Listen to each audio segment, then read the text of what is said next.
Good evening, everyone. It's nice to see everyone here this evening. It's a pleasure to have such a large group in our audience, and we're glad you're taking, yep, these are hot if your light's on. Is mine not working? I don't think it's working. Yeah, it is. Can you not hear me? That's better now. Is that better? Yeah. Okay. Yeah, each of you all will have yours as well. Thank you, Arlette. But anyway, welcome. I'm going to call the meeting to order for the Board of Supervisors, and I'll defer to Mr. Worley. Thank you, Madam Chair. Good to see everyone tonight. I want to thank the Board of Supervisors, of course, for hosting us, having this joint meeting so we can discuss some issues. So on behalf of the Franklin County School Board, I'll call this meeting to order as well. Thank you, Mr. Worley. We will have our invocation offered by Mr. Jamison and subsequent pledge by Ms. Greer. So if everyone would please stand. Let's pray. Dear Lord, we just thank you for this day, Lord. We thank you for the opportunity to be here tonight to do the county's business, Lord. We ask your guidance, your wisdom, Lord. Lord, we just lift up this county, our state, Lord, and our nation. We just ask that you just continue to bless it. In Christ's name we ask all these things. In Christ's name, amen. Amen. Would you join me in honoring our flag? I pledge Allegiance to the flag of the United States of America and to the republic for which it stands, one nation, under God, indivisible, with liberty and justice for all. Okay, thank you, Mr. Jamison. Ms. Greer? The first item on our agenda is Career and Technology Education Update. I would just preface this item on our agenda. This is an exciting time for both boards and for our constituency, especially our students and our teachers. So we proudly look forward to this discussion. I know we've got a couple presentations on this item on our agenda. I would first like to call up Brandy Rosser, one of our assistant county administrators. Is that right? Assistant. Brandy has been working hard. The direction that we have provided to our staff is to let's look at what next steps look like for the project. We're good to go. We've got the zoning, done with the town of Rocky Mount. And so we want to capture this momentum that we have and keep moving forward. And so we asked Ms. Rosser to put together a narrative and some slides as it would relate to those next steps. So, Brandy, if you would be so kind. Of course. Absolutely. Thank you.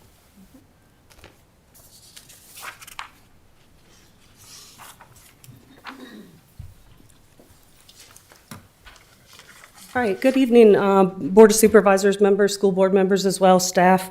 My name is Brandy Rosser. I am the Assistant County Administrator over Facilities and Capital Projects. And tonight, we're going to be going over a fairly brief overview of the future of the redevelopment of the former Magicraft property. While this is listed as a career and technical education item, we will also be touching on the other project that's involved in this, and that would be our public safety center that'll be located on the front of the property, along with multiple uses for the educational facility portion. We will be going over a programmatic and project management framework. If you have any questions while I'm reviewing this, please feel free to jump in. I promise I won't read the whole sheet verbatim, but I did want to read the project overview for everyone that does not have the handout. The Franklin County Board of Supervisors is advancing the redevelopment of the former Magicraft site into a public safety center and education facility. This county-led initiative will require extensive coordination among Franklin County departments, the school board, and external partners. The project is multifaceted, community-centered, designed to serve public safety, workforce development, and educational needs across Franklin County and the region. Excuse me, I've had a bit of a cold. So before I jump into the framework, I did want to cover some key definitions just so everybody's clear about what I'm talking about. The redevelopment project refers to two separate projects. That'll be your public safety center, which is the two-story modular structure in the front of the property. That's going to include your sheriff's office, E911 dispatch center, and your fire and EMS administrative offices. The second project is the education facility. That will include career and technical education, higher education partnerships with community colleges, possibly Ferrum College, economic development and workforce development coordination, and regional business partnerships. When we refer to project partners, this is not an all-inclusive list, but the main partners are going to be the Franklin County government departments, Franklin County Public Schools, our external agencies, which again will be those higher education, economic development, business community partners, and then our advisory and working groups. So looking at the project delivery strategy, for procurement, we could certainly go the traditional route, which is going to be to issue a request for proposals or an RFP seeking architectural and engineering services. If we choose to go that route, there would be 2 projects under one singular RFP, but it would be managed as separate projects. This would allow us to have flexibility with timelines for each project in case one project tends to have a faster timeline than the other. At that point, a separate invitation for bids would be issued after the building is designed for construction. We do have an alternative route to that traditional RFP, and that would be to receive solicited or unsolicited proposals. And that's where it really jumps into our project delivery method. We won't be making a decision tonight about that method, but just to touch very quickly, we could do the traditional, as I was saying, design, bid, build. That's where you put out the RFP, you procure the A&E services under one contract. Once the facility is designed, you issue an invitation for bid, and then the construction is under a separate contract. The 2 alternatives that are design, build, and the Public-Private Education Act. Design, build, or PPA options, they typically allow for a more comprehensive, all-inclusive approach. You'll have one contract that addresses the project from design to construction. But I will say there's multiple ways to carry it out, specifically under the PPEA route. I did want to note that the school board was provided with an overview of these delivery methods in 2020 by RRMM. So if you haven't seen that presentation, I would highly recommend that you look at it. It definitely covers some of the pros and cons of each of these delivery methods. Ultimately, the Board of Supervisors will award a contract for whatever services are included in the proposal, whether it's A&E to begin and then construction, or if it's the full comprehensive proposal. So looking at partnerships and programmatic coordination, this will certainly be a collaborative design with extensive input from our project partners. We will definitely need to define the partnership model and coordinate user needs. We fully understand that every user in this building is going to have very unique needs. Everything from 911 dispatch to CTE, it's going to be very specialized. So obviously highly complex project.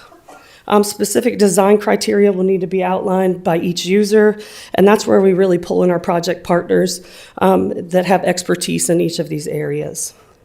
So we see this as a separate but coordinated programmatic management of each space.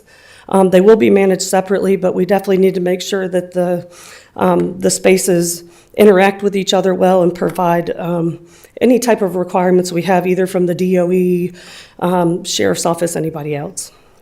Looking at financing, obviously borrowing will be required for the construction.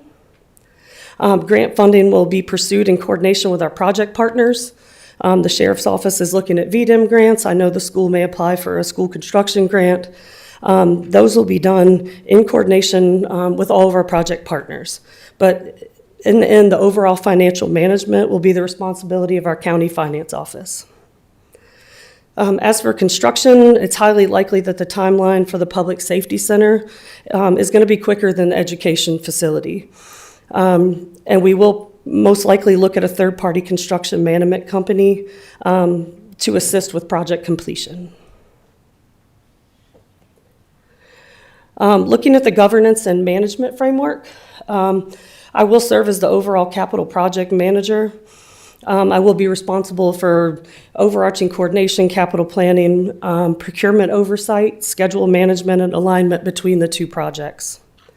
Looking at the Public Safety Center specifically, again, I'll serve as that overall capital project manager. Sheriff Overton and his staff will have oversight with the E911 dispatch program. Chief Fowler and his fire and EMS staff will have oversight of fire and EMS administration. And our focus areas will include specialized public safety design requirements, operational efficiency, technology integration, and emergency response functionality. Moving toward the education facility, I won't go over the overall capital project manager again, but Dr. Sears and school staff will oversee school and CTE programming, curriculum, SOQ requirements, et cetera. And Danny Poe will help us coordinate economic development, workforce training, businesses, and higher education coordination. Focus areas for this facility will include educational programming, workforce development alignment, and regional business partnerships. I don't want to undervalue the worth of our advisory and working groups. We really appreciate the work that's gone in, not only with a CTE advisory group. We have a group at the Sheriff's Office that's been working on this as well, and certainly public safety. So given the complexity of this initiative, we will be forming specialized working groups that will address the programmatic leadership, that'll address the design criteria, operations, technology, and partnerships. Structured coordination between the programmatic leadership and project teams is going to be critical throughout the project. So we will certainly focus on clear communication, defined decision-making authority, and disciplined project controls that'll be essential to ensure the successful implementation. So just key takeaways, while the project is county-led, there's going to be extensive coordination with all of our project partners. We definitely don't want anybody to feel like they're not having input or they're not involved in the project. We fully understand and appreciate the work that has already been completed for both projects, and we look forward to continue that work as we progress through the projects. Programmatic and project management framework, this is something that's really going to evolve over the life of these projects. What I presented is a very simplified version of this. There's going to be a lot of people involved underneath each of those groups. We're certainly not underestimating what it is going to take to successfully implement this project. Collaboration and communication are going to be critical for the projects to be implemented successfully. And finally, the proposed framework, we hope that it establishes a foundation for successful redevelopment of the property into transformative public safety and education assets for Franklin County and really the region. So with that, I'd be happy to answer any questions you have. I'll also, we have finance staff here and other staff and board members that can answer those questions as well. Thank you, Brandy. I'm going to open up the floor now for inquiries or comments on everything Brandy's presented. So the floor is open if you so desire. If you would introduce yourself. That's one thing I failed to do is go around the table. Maybe, Jeff, is it okay if we just quickly go around the table for introductions? We do have some new faces, so That it's was probably. an oversight yeah. of mine, and I apologize. Mine as well. Would you like to start on your Sure. side, Jeff? So I'm Jeff Worley, Franklin County School Board representing the Rocky Mountain District. I'm current chair of the the Franklin County School Board as well. Kevin Sears, Superintendent of Franklin County Schools. Todd Martin, School Board, Member at Large. Jerry Connor, School Board for the Boone District. Jonathan Hawley, Blue Ridge District. Rebecca Slocum, School Board Member for Gills Creek District. Arlette Greer, Blackwater District for School Board. Ron Shiflett, School Board from the Snow Creek District. Mike Meredith, Board of Supervisors, Boone District. Marshall Jamison, Supervisor, Blackwater District. Tim Tatum, Supervisor for Blue Ridge District. Mike Carter, I represent the Rocky Mount District, and it's great to see such a good crowd here tonight. Nick Mitchell, and I represent Snow Creek District on the Board of Supervisors. Good evening, Steve Sandy, County Administrator. Laurie Smith, Chair, Board of Supervisors. Okay, I'm sorry. Who you have to your left, Jeff? I'm Mandy Burnett. I'm the School Board Clerk. Oh, you've got to introduce yourself first. Yeah. I'm wind beneath their wings, right? Yeah, we shouldn't leave Mandy out of this. Well, again, I will open up the floor for full discussion on Brandy's presentation, and we'll welcome your input, feedback, concerns, and questions.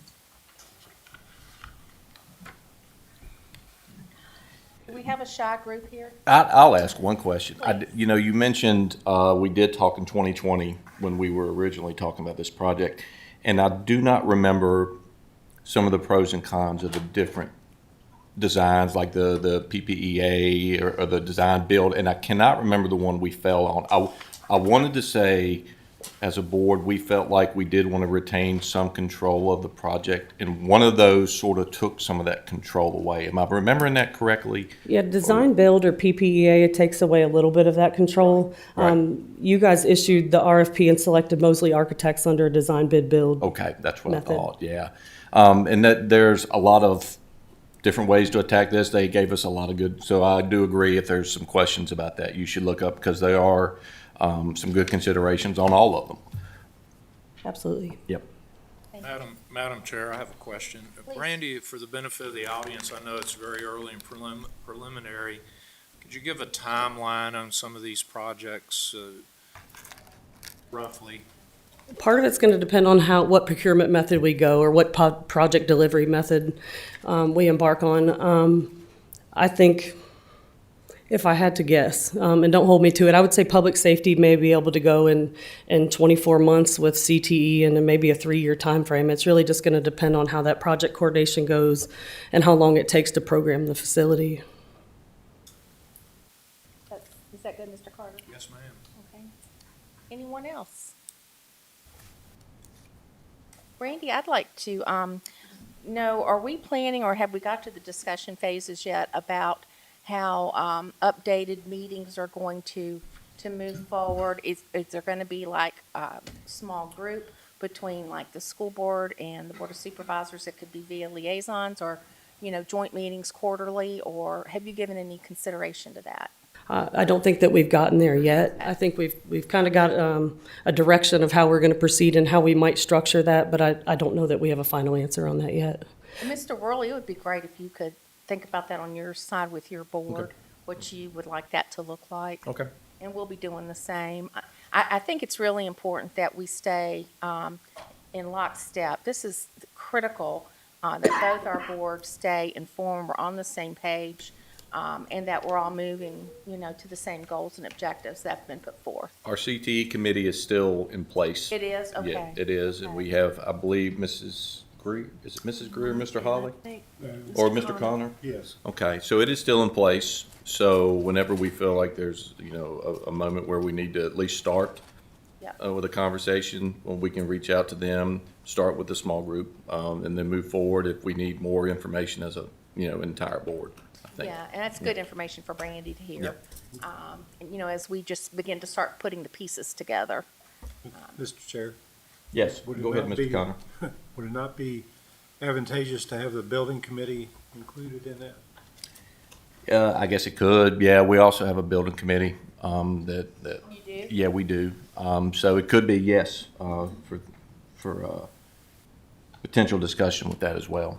Okay.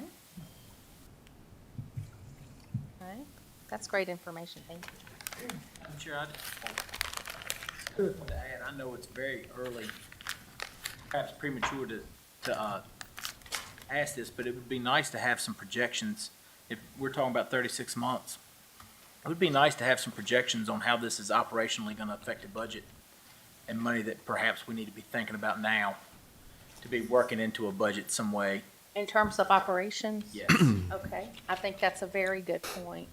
We don't need to worry about it this year, but No. the coming years, that's something we need to be putting money away for. Absolutely, and I totally believe that Mr. Worley and the school board and supervisors, we want to stay in front of these types of challenging decisions. And, you know, funding's always at the top, but, you know, we're going to build this wonderful state-of-the-art complex. We sure better be able to sustain its growth and its management over time.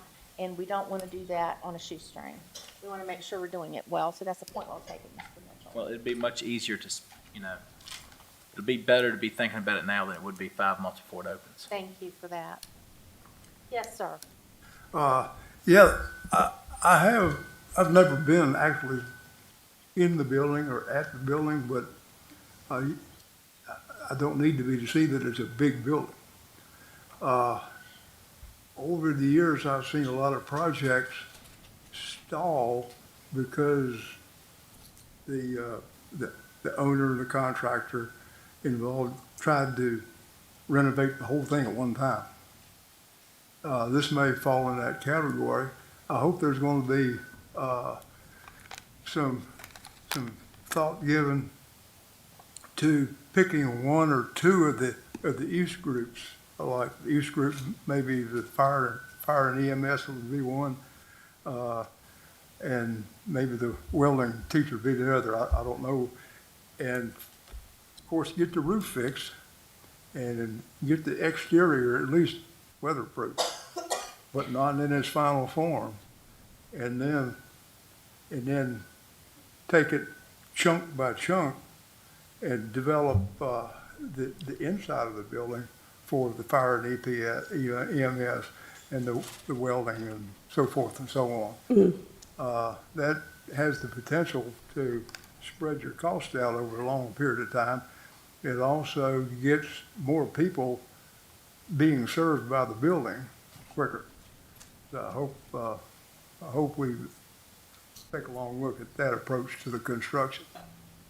Absolutely. I think during the project design, our architects and engineers are going to be phasing this project in an appropriate way, so that we don't have increased costs with having contractors there for extended periods of time. How that gets phased is certainly something that'll be discussed. I think you're absolutely correct about that. And just having talked to staff and understanding a little bit more on the construction side, I think there's going to be areas that we can have some cost efficiencies across 3 projects. I mean, there might be one piece of the contract that we could touch maybe 1 or 2 projects at one time there and, have some cost savings. So this gal right here she's going to crunch every penny, I can assure you. And it's important that we are very cost efficient, but we want a quality project at the end of the day that serves our students. Anybody else? Comments? Questions? Okay, Brandy, thank you so much. We appreciate your presentation. Thank you. Dr. Sears, you have a presentation to offer, sir? Yes, Mr. Bumgarner, our CTE administrator, is here to just provide a quick update on where we stand with, well, he wanted to do kind of a quick background to bring the new board members up to speed on how we have arrived at this point, and then talk about some of the programming components we are assembling currently. Good evening, Mr. Bumgarner. Good evening. How are you? Thank you. All right. Good evening, everyone. Thanks for having me here today. As Dr. Sears said, he asked me to give a presentation on kind of how we arrived at this point right now and kind of some next steps forward for Franklin County Public Schools. So I do really well with questions as we go. So if you guys want to interrupt me and ask questions as we go, feel free, okay? So just how did we arrive kind of at this point? Well, we arrived kind of at this point because, let me see, there we go. Because there's a need for a new CTE center within Franklin County Public Schools. The current challenges that exist in Franklin County Public Schools include the safety and security issues with West Campus. For students to get across the West Campus, you cross a major roadway. It's also 20 feet or so from a public sidewalk to enter our building. So lack of classroom space for lots of our trade classrooms. Almost all of our trade classrooms lack a dedicated classroom space. Limited lab space, meaning that we're unable to maximize student enrollment within those. And I've given some presentations before with enrollment numbers versus numbers of students that we're able to put into those classes. I'd be happy to share those numbers again for anybody who wants them. We currently have courses scattered all over campus, but not only around campus, but also off campus. We have courses here at the Franklin Center. We have courses, our HVAC course is across the street from the high school, so we have to bus students to and from there. And the big thing here is in order to stay up to date with a modern workforce, we don't have any room for expansion or flexible space where we can add new programming. And that is a detriment. There are programming areas that we wish to expand into, and I'll kind of go over some of those a little bit more.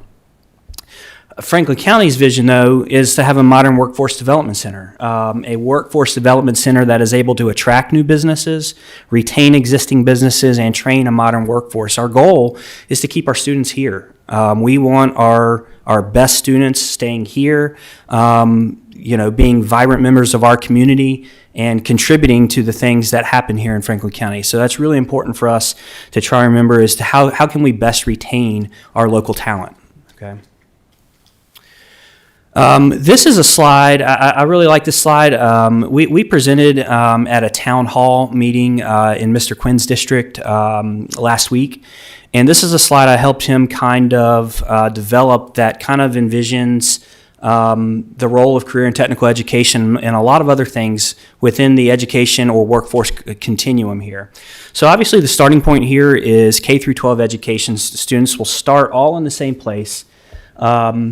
And they will enter really this continuum, this workforce continuum, as they come into high school, where students really get experience into all of these aspects of education, but also enter the workforce. We have lots of students who enter the workforce in high school, and our goal is to kind of harness that. And I think it's best described as on-ramps and off-ramps, and we want to give students the best possibilities of success post-graduation that we absolutely can. And that allows them to harness all of these different areas within our school system. They enter this education continuum. They can take the career and technical education route. You can double down with dual enrollment credits either through a community college or college and universities. They can get affiliated with different associations through a lot of our CTSOs. And the one that we're really trying to expand here is the employer work-based learning. I've been working very closely with Danny over here to try and introduce programs where we can connect students and employers, because a lot of times the problem is students don't really know what's available in Franklin County, believe it or not. So our goal is to introduce them to all of the different careers and jobs that are currently here, so that we can get them on this continuum and hopefully keep them here. So I'm going to go back just a few years. For those of you, many of you will know that CTE has been, different CTE iterations of this project have been since I started teaching here in 2008. I'm only going to go back to when I started as a CTE administrator at the high school, which is 2022. And when I started in 2022, there was a steering committee already set up that was exploring different options for a new career and technical center. And of those three options, I think they were A, B, and C. I actually labeled this one as option 3, but of those options, they chose option 3 or option C, which was to put a new CTE facility on the Purdue property site, which is just behind Franklin County High School, adjacent to the track property. That project was about a 97,500 square foot facility at a cost of roughly $73 million. It may have been just under that or just over that, but that's a ballpark figure for what that project would cost. Ultimately, that project was pretty expensive and deemed too expensive, so that we moved on to a different plan, which was, as Brandy said, was a previous plan that started in 2020. In fall of 2024, we revisited the 260 Weaver Street property, which is the old Moducraft facility. The Board of Supervisors took the step in the spring of 25. They had the foresight to go ahead and purchase this property. And their purpose for this property was a multi-use facility that included a new CTE facility, a 911 dispatch center, and public safety administration offices. Once they purchased the property, it then became the challenge to get it rezoned. So in October of 25, there were text amendments approved to the zoning ordinance that allowed, from the planning commission at that point, that would allow for these three facilities to be housed at this address. And then in January of 2026, the Rocky Mount Town Council approved those text amendments. So that's where we're at today with the approved plan. I hesitated in putting the next two slides in because these are the drawings from kind of 2020 when they did this initially. What you see here is kind of a bird's eye view of the property itself and how they designed. This probably, and I don't know, we're not into the design phase, might look very similar to what it's going to look like in 3 years, hopefully.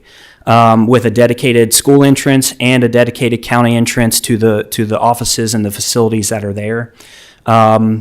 And the next slide is not what our CTE facility is going to look like, but this was a rendering that the architectural company at the time did just to kind of show what it may look like. Now, they're already looking at this. I can see some changes that I would love to see, but they did not take into account input from a lot of different groups in designing this. And I think that's one of the things that the school system and Dr. Sears and I have talked about that we want to do. We want to make sure that we go through all of the steps that are necessary in order to develop this to be a community use facility.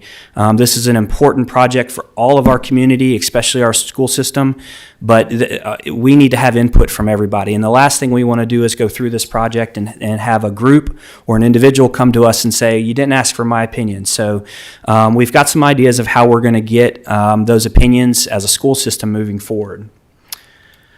So what does this mean for Franklin County? Really, this is a generational project. It really is. It's going to allow Franklin County to stay relevant in developing a modern workforce for the next 30 to 50 years, we hope. It is a workforce development center that I hope we can use to attract new businesses and retain existing businesses and train that modern workforce. And it is a more cost-effective and more square footage for the school system. I don't have rough numbers. I know what the numbers back from 2020 were, and I think for the total project there was somewhere around $34 million with the CTE Center, around $28 million of that. Don't quote me on that, but if I remember right, that's what it was, which is very less expensive than the project was that was developed into 2022. But it's also more square footage. The old project plan was 97,500 square feet. If you go back to this slide, in that upper right-hand corner, this is estimating, and again, this could change, somewhere around 132,000 square feet. So we're roughly 30 to 35% more square footage here for CTE facilities with this project. What it would mean for the school system. Students wouldn't have to cross a major road several times a day, which I think is a big plus. To cross a 4-lane roadway it can be a safety hazard at times for students. It would allow students or the school system to maximize student enrollment in our existing programs, which are not able to do right now, and provide more classroom and lab space and provide better experience for those students. Greater building security for students and staff. And here's the really big one that I think is good for everyone. It will allow some flexible space for us to adapt and change to new programming areas and new businesses that may be attracted to Franklin County. So this would enable us to kind of switch and develop new courses, new programs that would help retain and attract those businesses. This is another slide. This slide was developed by Mr. Quinn, and I like this slide because it really gives you the three realms in which CTE courses are developed. You really have some student interest, student and parent interest. Then you have Franklin County course capabilities. And then on the right-hand side is the Franklin County and regional business demands. And if you look in kind of where those areas overlap on this Venn diagram, in that darker red area are kind of the courses that students want, but businesses don't necessarily need in our region or our area. And on the right-hand side, we have courses that businesses want, but we don't necessarily have that student interest. And it might be because it's not necessarily that the students aren't interested in those companies or those courses. It's because they don't really know about them. So our goal is to kind of expand that area and make sure that we're including those regional workforce needs into our course discussions and generate that student interest.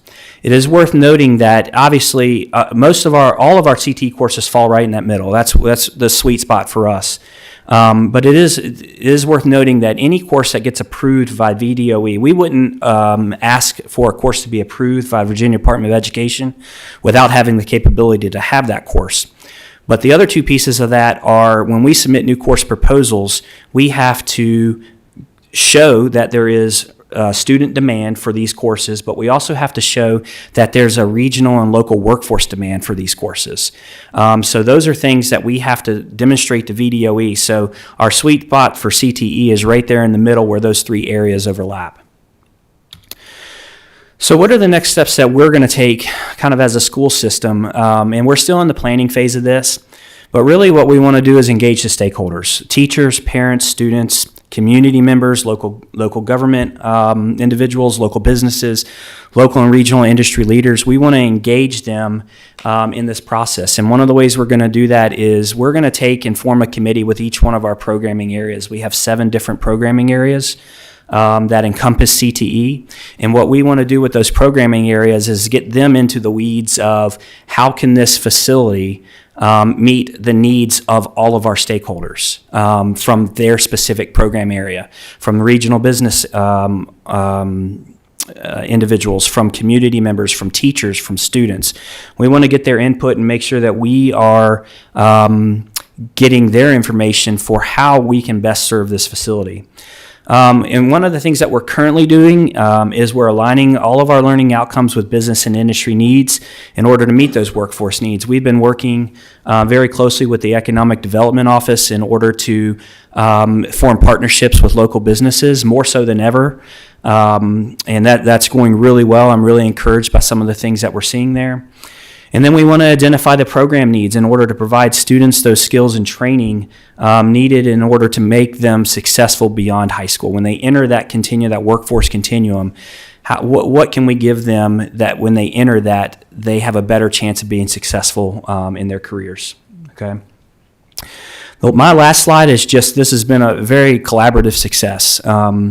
A huge thank you to everybody sitting at these tables here, Franklin County Board of Supervisors, Franklin County School Board, everybody from Franklin County Public Schools, Rocky Mount Town Council, and so many more people that I haven't even included here. This is how we've gotten to this step, and Ms. Smith put it right. This is a really exciting time for career and technical education in Franklin County. We're going to be a leader in that aspect as we move forward. So. With that, I'd be happy to take any questions that anybody has. Questions? Mr. Worley, do you want to take this portion on behalf of your employee? Thank you, Curtis. A lot of good information as always. It's always good to see, that we want to be on the cutting edge of some of this stuff, and I do think. I applaud the county a lot of times when they do embark on a project like this. They want to make sure it's right. And so it is good to hear that, the focus is going to be on a world-class facility, and I think it will be. Does any of our board have any questions of Mr. Baumgartner? I mean, we've heard a lot of this stuff before. I think that it always is good to hear it again. Mrs. Greer, looks like you wanted to say something. Well, just sitting here thinking what Mr. Shiflett said about doing it in phases, do you have some idea how that would affect the school's end of taking students over in, if it's done in phases, as he was talking about? So we haven't gotten into that kind of discussion yet. I don't think we're far enough into that process yet, but that's something we can look into for sure. Yeah, Some I of think the we need things. to look at. I'm sorry, go ahead. I think we need to look at it and see how, before we get to that point, how that's gonna work on the school end if we do it in phases. Okay. So, Some of the components we have been phasing in are in the partnerships with Patrick and Henry Community College with, we are hoping to be able to send students down next year to start in the welding program and mechatronics and motorsports. 2 of those programs are programs we hope to have available in the new facility. And we're working with them on a partnership too that'll come before the school board at the March meeting on offering evening adult education courses beginning next year in our current facility. And of course, that would then transfer over to the new state-of-the-art facility once we have that built. And that opens up a lot of different grant opportunities through the community college that can get us equipment that public schools do not currently have access to. So we're working in phases on the programmatic standpoint. We really haven't had any engaging conversations yet with the county on the construction side of things. well, I know with the middle school, the way that was phased in with the remodeling, students were in a building outside if it was affecting the area that they were in.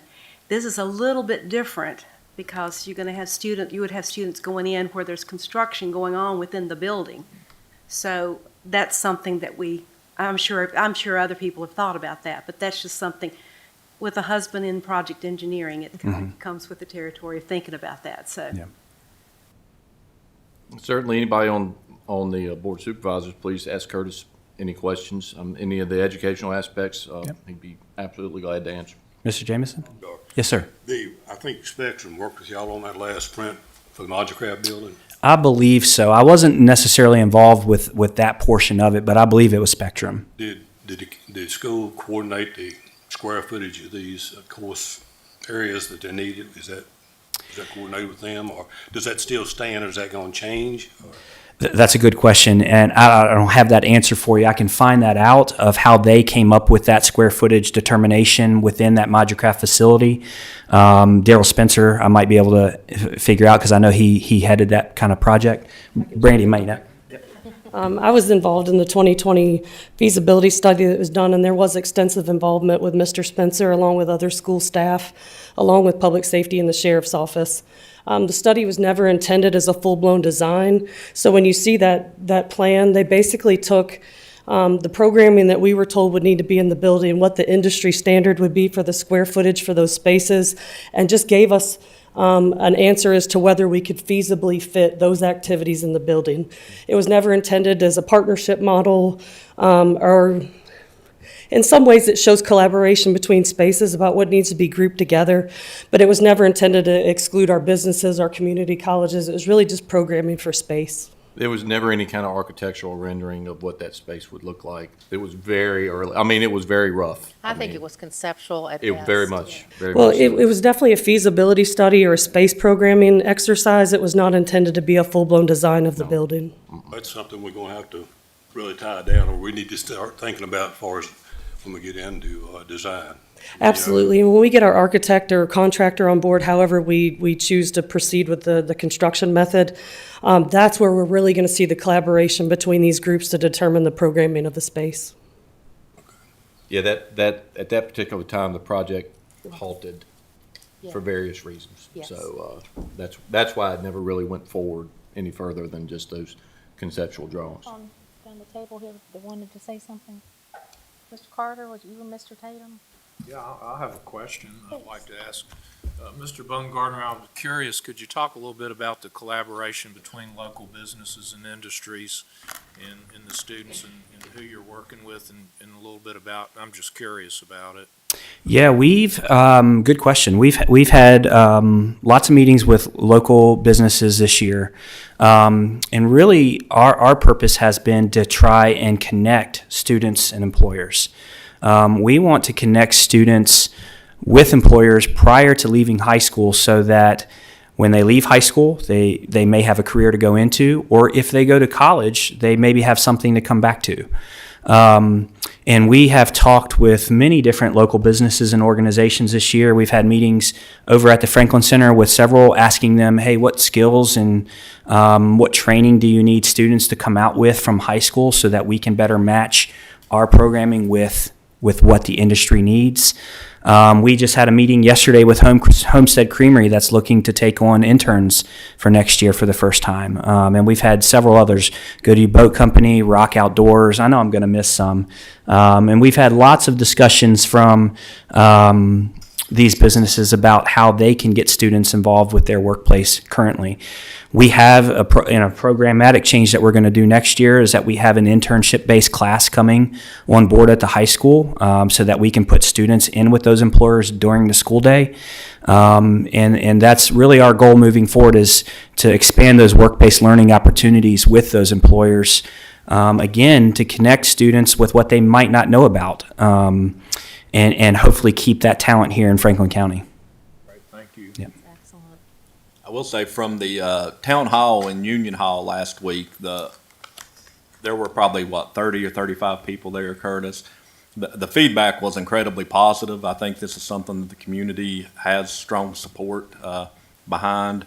There were a few naysayers, but they were, in single digits. The overwhelming majority of the people there seemed to be at least interested in finding out more and on the surface seemed to be supportive of trying to to make all of this happen, even when we started discussing the possibility of the 1 cent sales tax needing to be passed through a referendum as a means to fund this.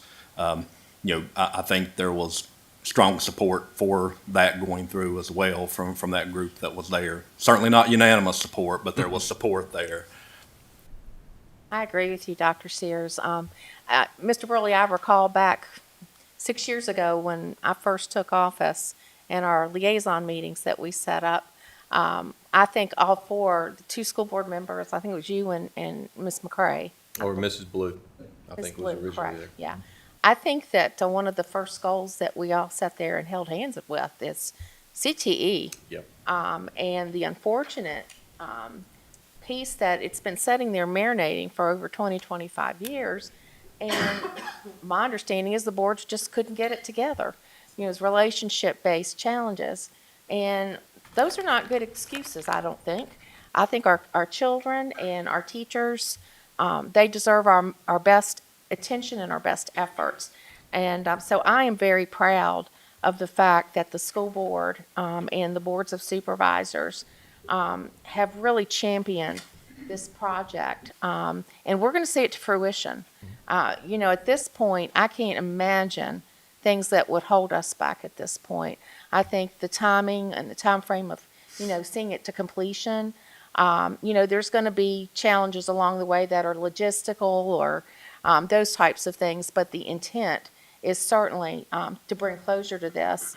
And it will be tremendously, there'll be a big celebration with our kids and with parents and the teachers on this project. And, I would say one more thing about moving away from the Purdue property. I think in today's dollars, Mr. Worley, I would suggest that project may come in around $80 million today, perhaps. I think that we can, and I'm just going to guesstimate, be saving the taxpayers upwards $30-40 million at the end of the day. And that is a big deal. And it's allowing us to work, forward and have some room to breathe because there's a lot of needs for the schools. There are. And, we definitely would like to put a referendum out on the 1%. And see if there's an appetite by the taxpayers for that. And that money, for those of you that don't know exactly, I'm in the weeds with all of this legislative stuff, but a lot of school divisions around the Commonwealth, in our region, actually, I think there were 8 that were allowed and afforded the ability through the General Assembly to have this 1% referendum. They left Franklin County out, and that's not been okay. So we bought it up 2 years ago, and so now it's turned into a more broader effort to affect the entire Commonwealth. Another tool in our toolbox, if you will. And with an approved referendum, that 1% is going to be totally dedicated and restricted to school construction and renovation. So when we talk about our schools and the age of our schools and all the serious concerns we have, and not having been able to have the bandwidth to go in, do $100 million worth of renovations or whatever that number is going to be, this is an exciting prospect. And I can tell you, our board, we are firmly committed to getting capital under control with our schools. We've got some ABMs coming up next, and I'm sure some of that will be yielded at that time. But, we want to make sure that our schools are taken care of properly. And, we're going to do our utmost as a board to work in collaboration with the school board to that extent. So. Thank you, Madam Chair. I appreciate that. Truly, with a lot of our schools, it's a matter of, not if, but when some of these things happen. So I'm glad that there's a focus on it, and I do trust we've had good conversations about that. I will say last year the 1 cent referendum did pass through both chambers, and the governor vetoed it. That's correct. So there was a chance for us to already be, have this to the voters to decide. And I think that will pass this year. I think, has it already passed? No, the governor hadn't signed it yet. But it will. And then it'll have a chance for the voters to decide. And absolutely. it's the best way because it does allow people that travel, tourism, they can help fund these things with their dollars. So the true burden of this is not just on Franklin County taxpayers. That's right, and I'm glad you brought that up, Jeff, Yeah. because, the only other avenue that's left for your funding body, being the Board of Supervisors, is, we have sourcing of revenue through taxation and hoping to have proactive economic development opportunities. And so, the revenue stream for this and it being dedicated is going to keep a lot of pressure off the real estate tax rate, where, tax increases over time would be required to take care of these aged schools in the proper way, because they have not, they've sat there for a very have. long time. Correct. And so I think that we'll have opportunities to proactively, address these matters. I think it's high time we do it. Agreed. Yeah. Anybody else? Curtis, thank you so much. Thank you. It's Thank you, always Curtis. a delight to hear from you, and Thank we you. appreciate your presentation. Mr. Worley, did you have anything further on the CTE project? I think not. I think that we will continue that discussion at length when necessary. So Yeah, and I will tell you, Mr. Worley, I kind of think you'll agree. I'm going to be looking forward to setting some type of routine follow-up meetings. I think the joint meetings of both bodies are going to be important moving forward, perhaps quarterly.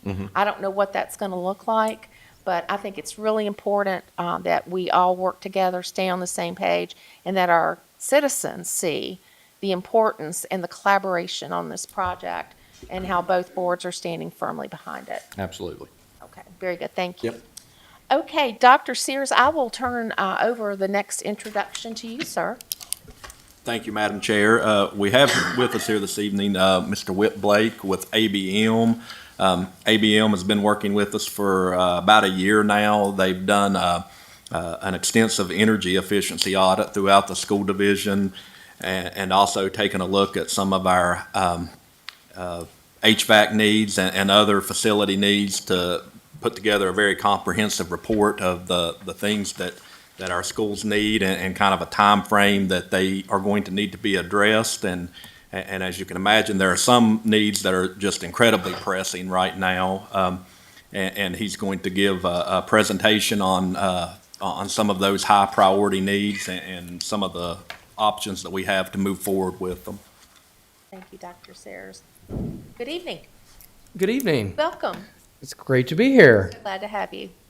It's good to be here, and my name is Whit Blake with ABM.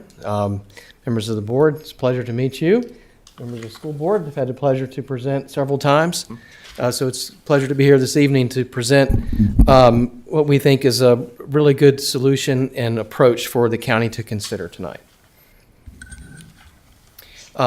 Just a quick introduction. I'll take us back briefly, kind of a overview of the timeline. We've been working quite extensively with the schools for well over a year now, but we have come up with some, we'll go over high level of the audit refining report, and then we'll talk about some solutions that and technical recommendations that we recommend the schools consider.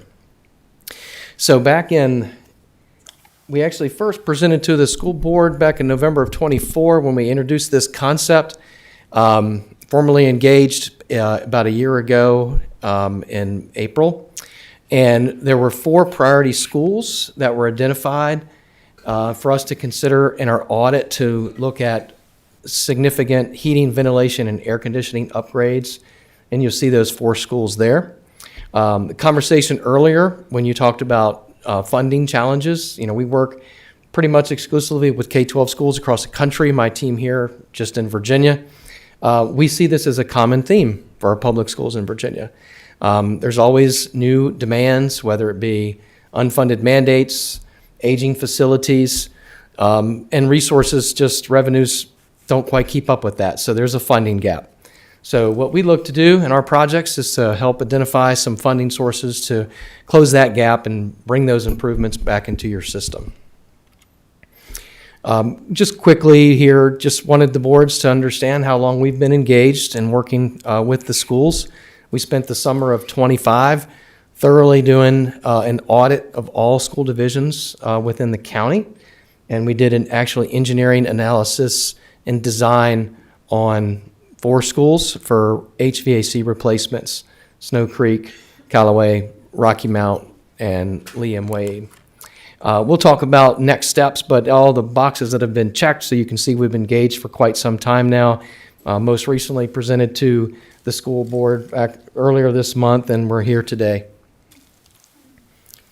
I'll take a step back and introduce the concept. So K-12 schools in Virginia can utilize these type of projects to drive down their utility cost. Oftentimes, we get our electric bills. We don't think much of it. You probably did this time, though, with the cold weather and record utility bills we've been seeing.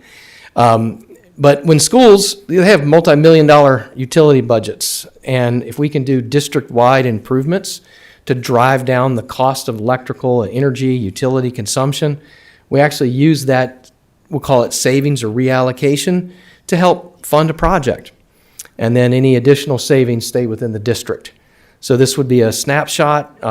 These are guaranteed type of projects in accordance with state law. This does fall under state statute. So results are guaranteed and bonded. So we do refer to this as could be a budget neutral project because you're working with inside your existing budget to fund improvements. Same concept, but over time. Oftentimes, clients will say, well, my energy bills keep going up or my rates keep going up. They're going to go up. Utility rates are going to continue to increase over time. If you do nothing, your baseline, which is the top line, will continue to go up. And if you implement a variety of project recommendations that I'm going to go over here, we're going to permanently reset that baseline, lower the cost to operate the schools from an energy and utility standpoint. In that orange section there over a period of time, typically 15 or 20 years, is used to pay for the project. And when the project is paid for, all the savings stay with the district and you have newer equipment.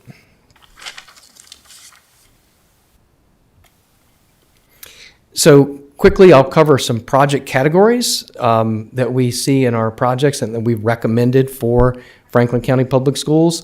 Those include energy conservation measures, things like LED lighting, lighting controls. The district has really done a good job of doing some LED lighting upgrades where they've had renovations, like your new middle school. Other schools have it, but it's not district-wide. So if we go to a full LED lighting project, that's going to drive down the cost of electricity. Building envelope improvements is a generic category, but things like insulation, weather stripping, those type of things, caulking, door seals, door sweeps, also help or lower costs and help keep energy in the building. And then water conservation, where you do have schools on well, water is costly as well as the sewer side of it. So if we can conserve that responsibly by just going to lower flow fixtures, not waterless fixtures, just low flow, there could be some savings there. When you put all those savings in a pile, it adds up pretty quick. Other projects that we look at are going to be your heating, ventilation, and cooling projects. So boilers, chillers, air handler units, all of that type of equipment. And building automation systems, also very important. It's kind of like your computers. If you're operating on Windows 95, it's not going to operate that efficiently if it operates at all. So we've got to keep up with those building automation. Those are the computers that run your buildings, which are a lot more complex than your homes that you typically are used to. And then capital improvement projects are things like roofing, track resurfacing, turf fields, things like that. So these are just some general project categories. I'm going to get into the specifics, recommendations for your district. Our audit. Again, we did an extensive audit. I have more information, details for every single school. We have built what we call an asset inventory for all the schools. This is looking at it district-wide. We work with schools, so we try and keep it simple. We grade your assets from A to F. A would be perfect equipment, brand new, relatively new equipment. B's would be pretty new, working very well. You get the idea. F's would be equipment that has failed or is holding on with, I want to say duct tape and bubble gum, but that's not true. I will say the staff here that's been maintaining these systems that are 30 plus year old has been phenomenal that they're still operating to this day. So you can see when you look at the pie chart lower left, there is a significant amount of equipment that is at or very, very near its useful life. So the majority of the equipment is at or near failure. What that does, that represents a lot of capital exposure, so risk of failure. So whenever you're having to deal with something, to replace something when it fails, you're typically having to pay a higher price because you're going to put in what's just available to you, and you really don't have an opportunity to take a look at how would you do it differently if you had time. So there's a significant amount of volatility, that 84.6 number. The higher that number to 100, the more volatility, risk of failure there is. So the numbers are estimates that include just kind of equipment replacement numbers, but I've got specific numbers that I want to go over in some future slides. For the sake of time, I'm going to highlight the 4 schools that were identified as kind of the high priority schools for HVAC needs. Our engineering team did a full analysis and agreed 100% that the systems at Rocky Mount and Lee M. Wade, as you can see, are primarily failed and are, again, just ability to keep them running with the skill of the team that's here, the staff that's here. So both of these facilities, the HVAC equipment is well beyond its useful life, at failure, near failure. Callaway isn't too far behind, and Snow Creek is also in that category of mostly D equipment. What you're seeing in front of me here is kind of an eye chart, but just focused to the very first column on the left after the school name. That's called an energy and use intensity. Average is 48. So you can see where there's red, like Callaway and Ferrum, 79, 81, 79. That tells us that these schools are using a significant amount more energy to operate than the national average. When we implement projects, we typically get them down into the 40 range. So I put this slide in here just to illustrate to you that out of the roughly $2.9 million in utility spend, there's an opportunity to reduce that pretty significantly. So what we're recommending, district-wide, so every single school in the district, except for your middle school, because that just underwent a major renovation, would receive all new LED lighting where it already hasn't been upgraded.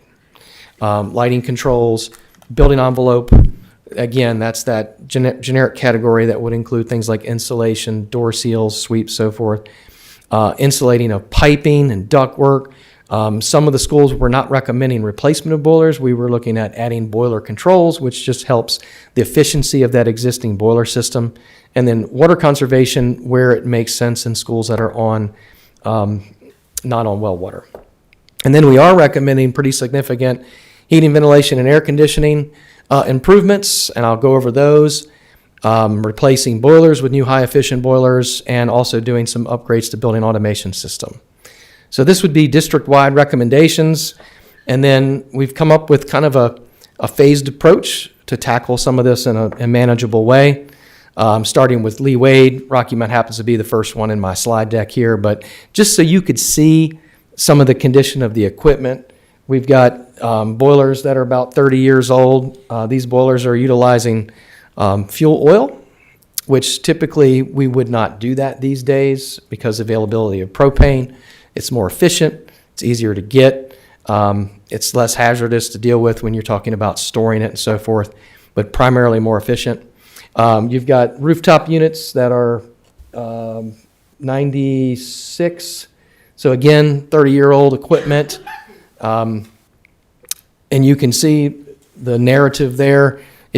The equipment is utilizing parts, refrigerants that aren't manufactured, so it's very expensive to obtain, or they have to fabricate because there's obsolescence of parts. They're just not available. So when you go into Rocky Mount Elementary, you'll see dehumidification units, which are just plug-in. They use a lot of energy because they just cannot control humidity in that building. There's a technical limitation which does not allow anybody in the schools to control humidity. So they're fighting with humidity. There's existing, where there hasn't been replaced LED lighting, you see fluorescent lighting, which if you spend a lot of time in a classroom, teachers will tell you that can be very distracting because of that older lighting technology. Just has flickering and different elements to it that make it very distracting. And where there's an opportunity here to go with some lower flow fixtures, again, not waterless, just lower flow. Those are the recommendations we have for Rocky Mount. listed here. I'll kind of talk through more extensively the mechanical system because that is the primary bulk of the work. But we would look at abandoning the hydronic piping. So that piping is original to this building, 1964, if my notes are correct. So that metal piping that runs throughout the building, it's served its purpose. It's time to go to a different technology where we were looking at for Rocky Mount. Each classroom would receive classroom heat pump units. We would also eliminate the need for fuel oil. We would convert the school over to propane heat. So you would have the ability to control humidity, and each classroom would have the ability to individualize control. So a lot of the complaints about humidity, temperature control, things like that would no longer be an issue following this. This is also going to assist with indoor air quality.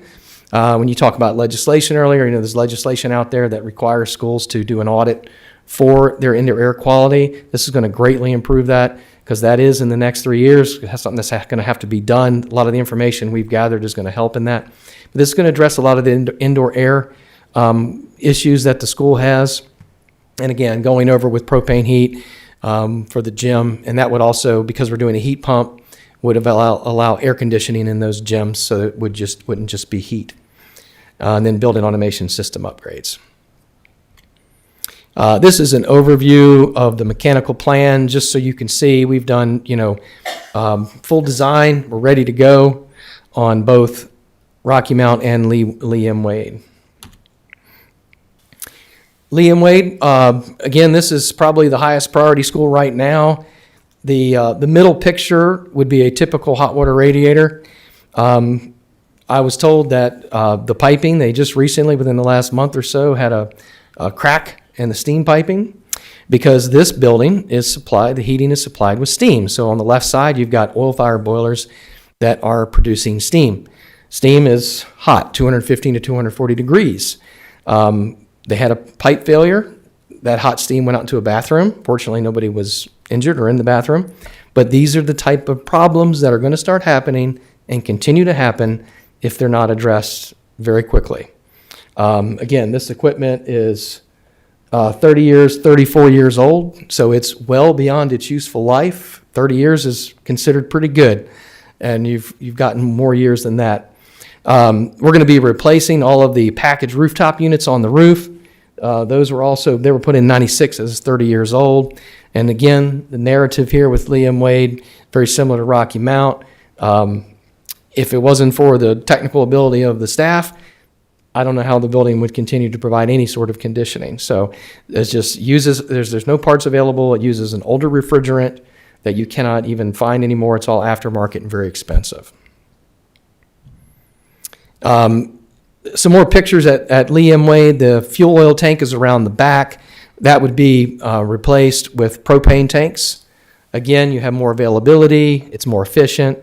You have some pneumatics, which are very older building controls. And you've got the same issues with lighting at Lee M. Wade as well that we've observed during our audit. So for Lee M. Wade, we'd be looking to replace the rooftop units with newer technologies, heat pump with propane backup heat. Again, that's going to address your indoor air quality, ensuring proper outside air, ventilation, filtration. We would also replace the unit, the H&V unit that's serving the gym.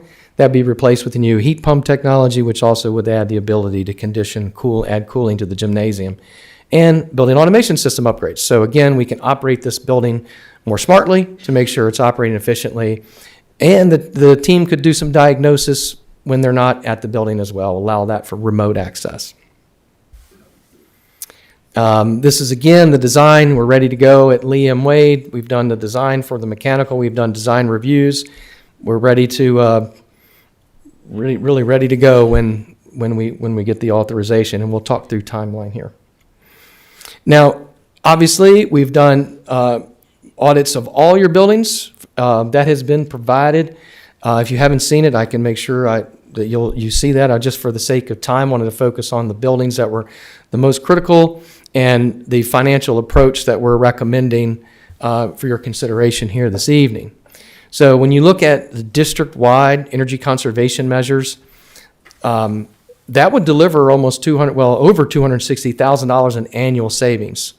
So $4.3 million roughly to implement that. If you look at the HVAC projects that we've designed so far, Liam Wade is just over $3.9 million.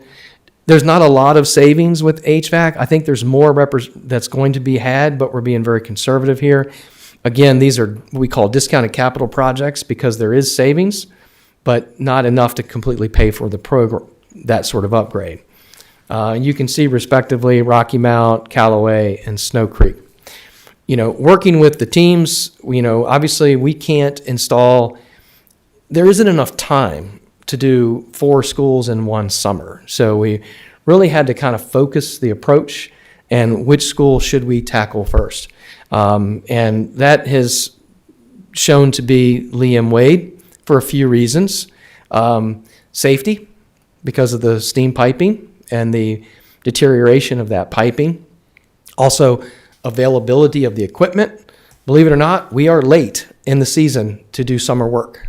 Typically, contracts have been in place since winter, first of the year. So we're a little on the tail end here, but we can get rooftop equipment easier than some of the other equipment that was proposed at Rocky Mount Elementary. So we still have time there. We're recommending that in the summer of '26, during the summer break, we do the full HVAC project at Liam Wade, and we also implement district-wide energy conservation measures throughout the district. If you selected to do that, the total project value is about $8 million. Energy savings is going to help fund a lot of that, about $4.9 million worth of it. But the county would need to contribute approximately $3.1 million. I say approximately because final financing would determine that amount. And we have engaged with some lenders, but we would need to get a final financing offer to be able to know exactly what that number would be. But it'd be pretty close to that.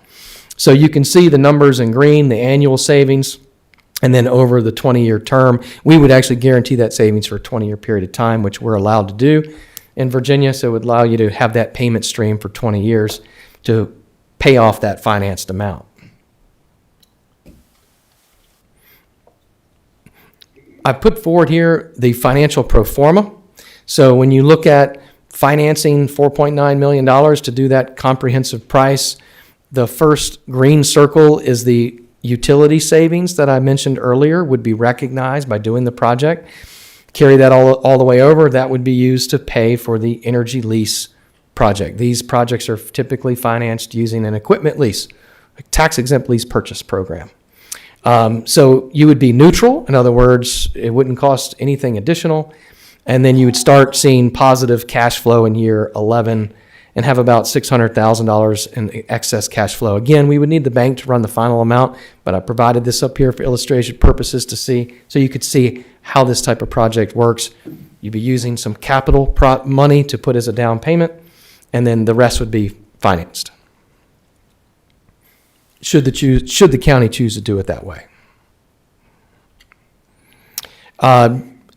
Just some real quick bullets on benefits of the project. I think most importantly that we've already outlined is the health and safety of the students in the building. We have some critical HVAC needs that need to be addressed. This project will address it, again, in a phased, responsible approach, so we can do a good job, at Liam Wade, Rocky Mount next year, maybe 2 schools next year. That will depend on, your funding and so forth. But we would deliver a firm fixed price contract. No change orders on the identified scope in the contract. And our results are guaranteed in accordance with the state legislation, accordance with state law. Now, back to the timeline. We're presenting here today. In order to get Liam Wade accomplish the summer of '26, we would need to order equipment before the end of March. So, that roughly gives us about a month to work through details. Happy to talk about any questions, but obviously, the ideal time to implement this type of project would be in the summertime when there's no disruption to students. I believe that's all I have. Any questions? Thank you so much. Mr. Worley, did you want to take this? Well, thank you, Whit, as always. Yes, sir. I mean, this is, as he has said, he updated our board earlier this month because there were some new members that didn't get to hear the presentation. I don't know if any of our board members have questions, but we have heard this a few times, so I would open the floor to your board as well. Thank you. I'm sure they have some concerns or questions they'd like to put forward. Thank you very much. I appreciate that. Mr. Worley, I'd like Yeah. to mention, first of all, thank you, Mr. Worley. Every time I hear your presentation, I'm struck at the thoroughness of your assessment, but also the skill of the maintenance crew that's kept this equipment running as long as they have. Done a great It really is job. quite impressive. I have a question actually for the Board of Supervisors. I understand a transfer station for gas is coming to Summit View Park. What is the likelihood of a transfer station coming to Rocky Mount where the schools might have access to gas to think for in the future for utilities? I'm going to let our, I was going to say, I saw Mike Carter smile. County was promised that before I was elected. That was one of Roanoke Gas's selling features. I asked the vice president of Roanoke Gas on 3 occasions in a public meeting, when would we get it, who was going to pay for it? Well, they couldn't answer that. They've had the right to supply Rocky Mount gas since 1964 and haven't offered it. My personal opinion is unless the county funds it or there's money put forth, they're not going to build it because I don't think we have the residential demand to make it profitable for them to run gas. But with that being said, and I've mentioned it to Dr. Sears and Jeff and others, the school board needs to put pressure on the town of Rocky Mount to start demanding them to run gas here because their promise was it would reduce energy costs for schools, the hospital, the courthouse complex, the sheriff's office, all these industries in town that would utilize gas. So that's kind of where it is in the nutshell. And one question for you, Whit, if you install these boilers, would they be able to convert easily to burn? Yes, sir. Yes, sir. And I'm glad you asked that because, yes, whether it's liquefied propane or natural gas, the equipment that we would put in could handle either one. So, and the propane tanks are provided by the propane delivery company. So really the only investment would be a loss would be a chain link fence that's going around the propane tank, very minimal. So if you ever do get natural gas, those could be, that equipment would not be abandoned. It would be able to continue to be used with just a change of an orifice. Can you speak to what the savings would be versus propane versus natural gas? Do you have any idea for that? There would be some. I don't know exactly, but the big gap of savings is going from fuel oil to propane. But there would be some additional savings with natural gas because you don't have to pay the transmission charges. Well, you still pay transmission, but they're less costly. Yeah, but it would be there, just wouldn't be like what we're going from fuel oil to propane. Rebecca, did that answer your question? It did, thank you. Okay. And, I'm happy to assist in any way. If we need to liaison with Rocky Mount, we want to make sure we're supportive of your efforts. Thank you. And is there any way in the future we could get maybe some harder numbers on what that savings could be? It might help us in the lobbying process. For the natural gas? Oh, yeah, we could provide that. Okay, that'd be Yeah. great. Thank you. Supervisors, anyone have any questions, comments? These capital problems, they haven't come up just under either one of these boards. This has been 20, 30 years in the making. And I understand the 1% sales tax on the referendum would be a great tool for us to have, and you can't use that 1% sales tax to pay back on, if I understand correctly, you can't use it to pay debt. That's right. Stuff we've already done. That's right. So that would be an option, but I think it's a high time that we tackle this, and I would hope that our board gets any of your questions answered, and we can take action on this for Lee and Wade next month. Thank you, Mr. Mitchell. I think Whit said it really well at our last meeting. The cost of doing something once it breaks for good, like with finality, is going to be more cost prohibitive than probably taking a proactive approach. And not even counting the disruption, to students or to the school. And so, Mr. Mitchell, thank you. I mean, these have been punted for quite a few years, and we're catching the football in midair right now. Like I said, it's 20 years in the making. Yeah, absolutely. On all the schools, quite frankly, or most of them. So nice. Yeah. And I was there the other day and I saw where the trailers were moved, and I'm glad that one's behind us and it's time to start the next one. Yeah. Anybody else? Yes, sir. How close is natural gas to us now? Summit Point? I think, and I don't know, I'm not an engineer, but I think the closest connection would possibly be down on Route 40, where it crosses, down on 122, where it crosses 122, I would assume would maybe be the closest. It comes to the Blackwater River and crosses under 220, and then it goes back north on 220 and winds around, and it ends up over towards 122. I guess at Summit Point, they actually have. There's a tap there, so if we were to get it, in my estimation, they would have to put in another tap somewhere there around that 122 area to run it to town.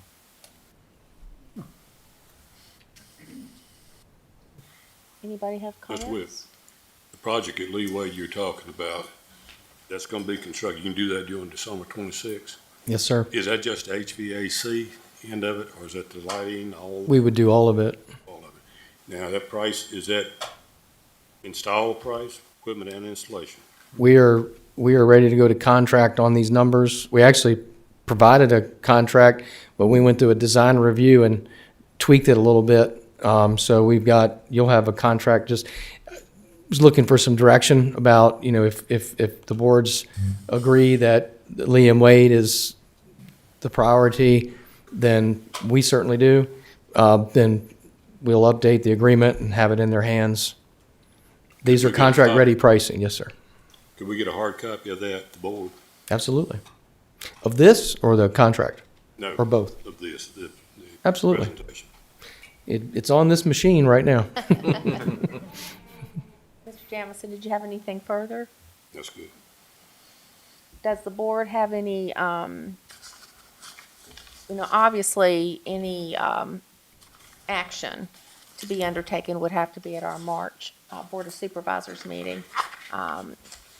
And so what I think we ought to do, getting a copy of this, and allowing Mr. Sandy and I to engage our colleagues and prepare for a decision to be made at the March board meeting.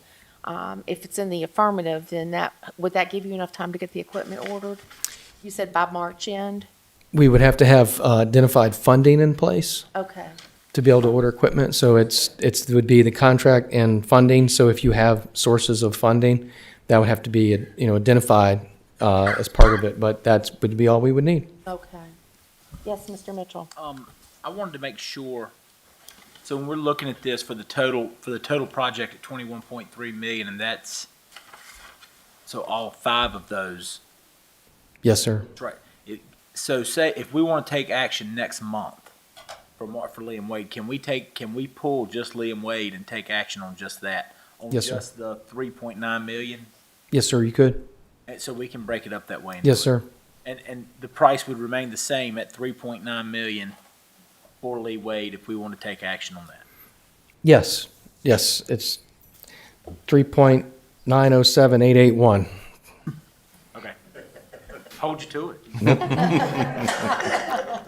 And I'll add that the financing piece for the energy conservation measures typically would be done through a lease purchase and could be done separately, because that typically is an agreement that the schools would enter into. But yes, to your point, March, that number is good. If you take action on that, that would be the contract amount. We would order equipment and be ready to go to work. And Madam Chair, your meeting is the 17th, Yes, sir. correct? March 17th? Yes, sir. Would you need Whit to come back for any reason to perhaps outline some things, answer any additional questions, because I'm sure that you Great may have question. some. Whit's been keeping it hot, coming down here and speaking to us. I'm sure maybe one last time he wouldn't mind coming down. I don't mind and at all. And speaking. So. I would defer to my board. You're hearing the presentation this evening. Do you all have a desire to have them come back in March, or do you feel you've got adequate information from this presentation? I think so. Okay, everybody okay with that? Okay, I think we're good. We don't mind being there if there's a question that comes up. Yeah, and I do have a question. So, if we break Liam Wade out, how long are these numbers good for contractually? So the district-wide improvements, the 4.3, is also good through the end of March. The other schools are good through the end of March, but realistically, we won't be able to implement all of these schools. So we would have to refresh this pricing next year for next summer. And there likely would be a slight increase just based on equipment prices going up, but we could come up with a pretty good guess at what that would be. Do you have contingency built in these numbers?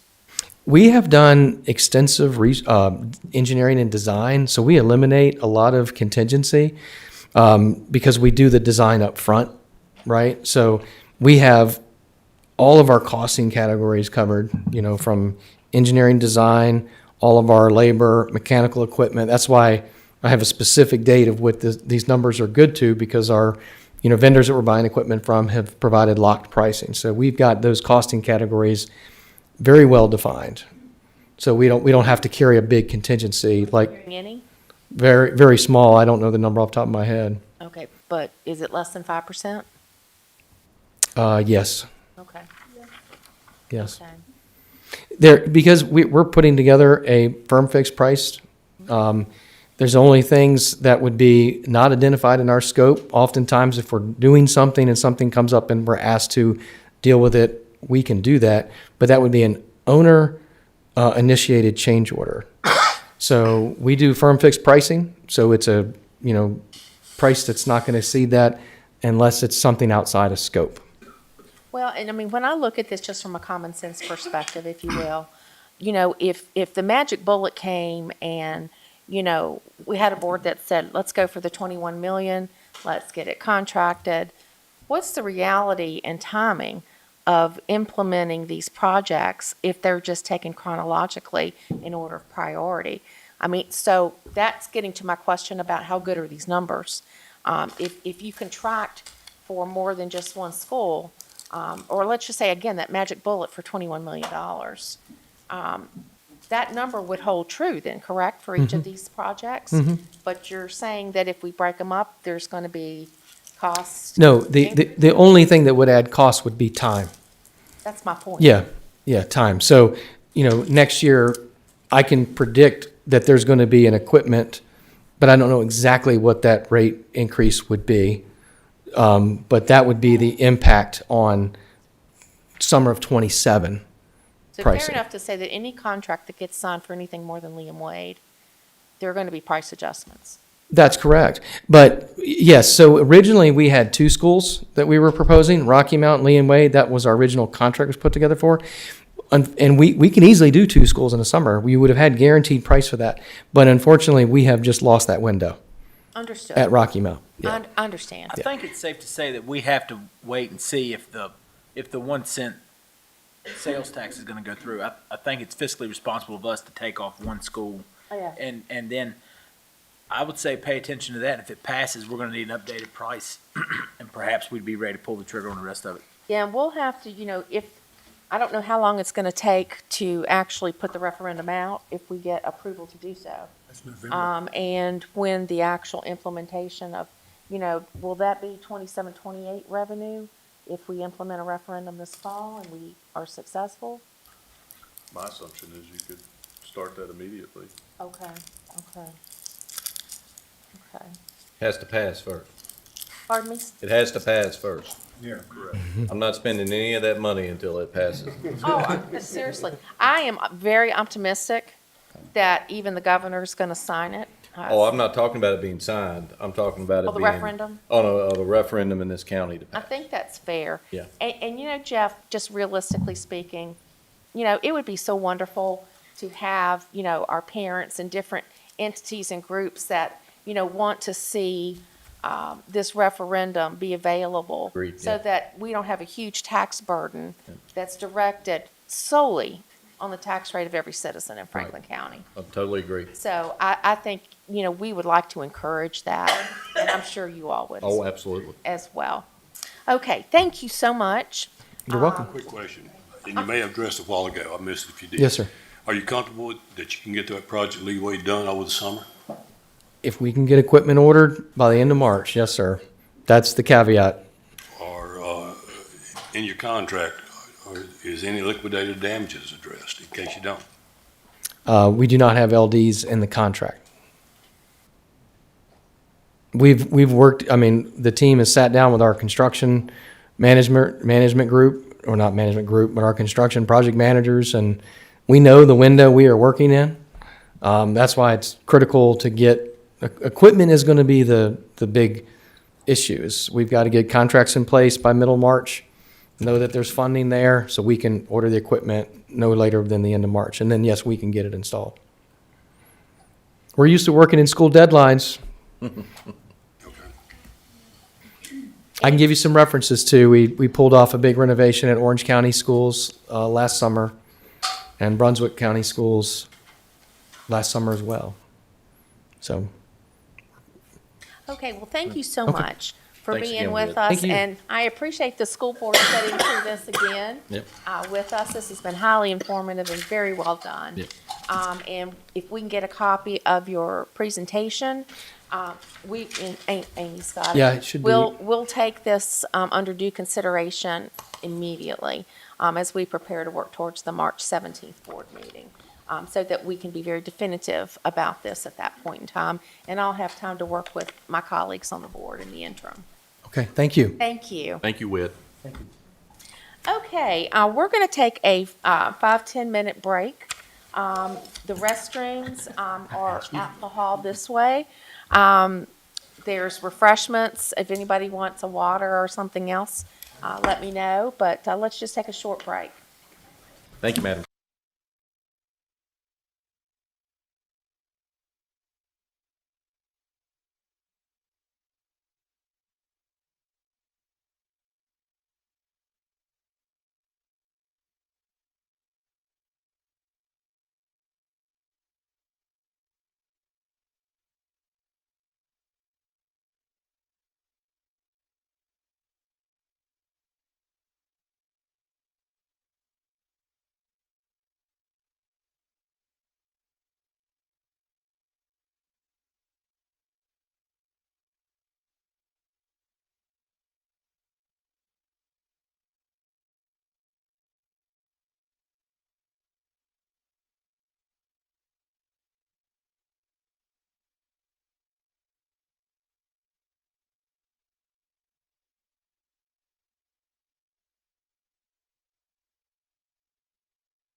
Okay, thank you all very much. I hope the break got y'all refreshed.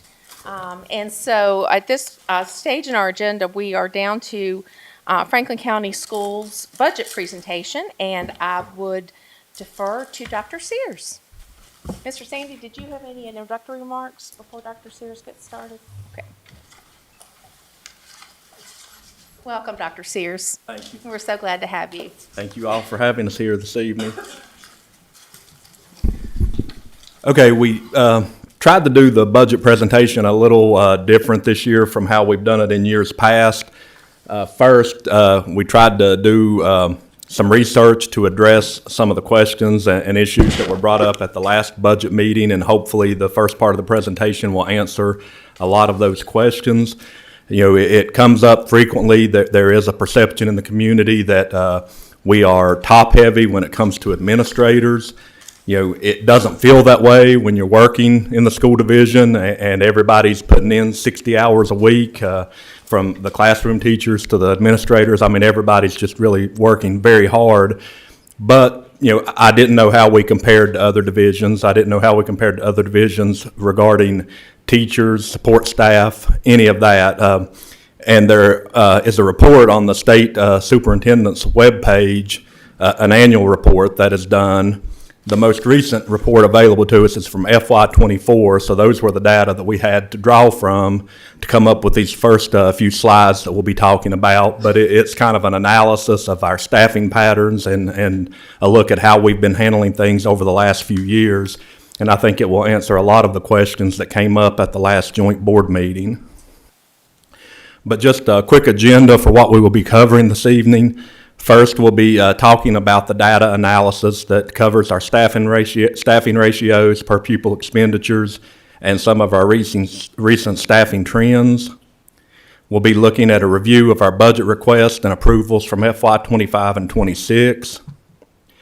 We'll be taking a closer look at the FY27 budget based on the governor's proposed budget and talking about some of the school board's priorities that are currently under consideration. Of course, they have not approved a budget request yet, so all those priorities are still very fluid at this point. We've just been trying to quantify them and have discussions about them, with a brief follow-up conversation on the compensation study, where we stand with the number of employees who are still behind on the pay scales from where they should be, and a conversation on our capital needs list, and then talk about the impact on the increase in LCI to our school funding and how that is impacting our competitiveness in our region, in that it is really shrinking the funding that is available above what is required by the state, which is the money that you have to become competitive with.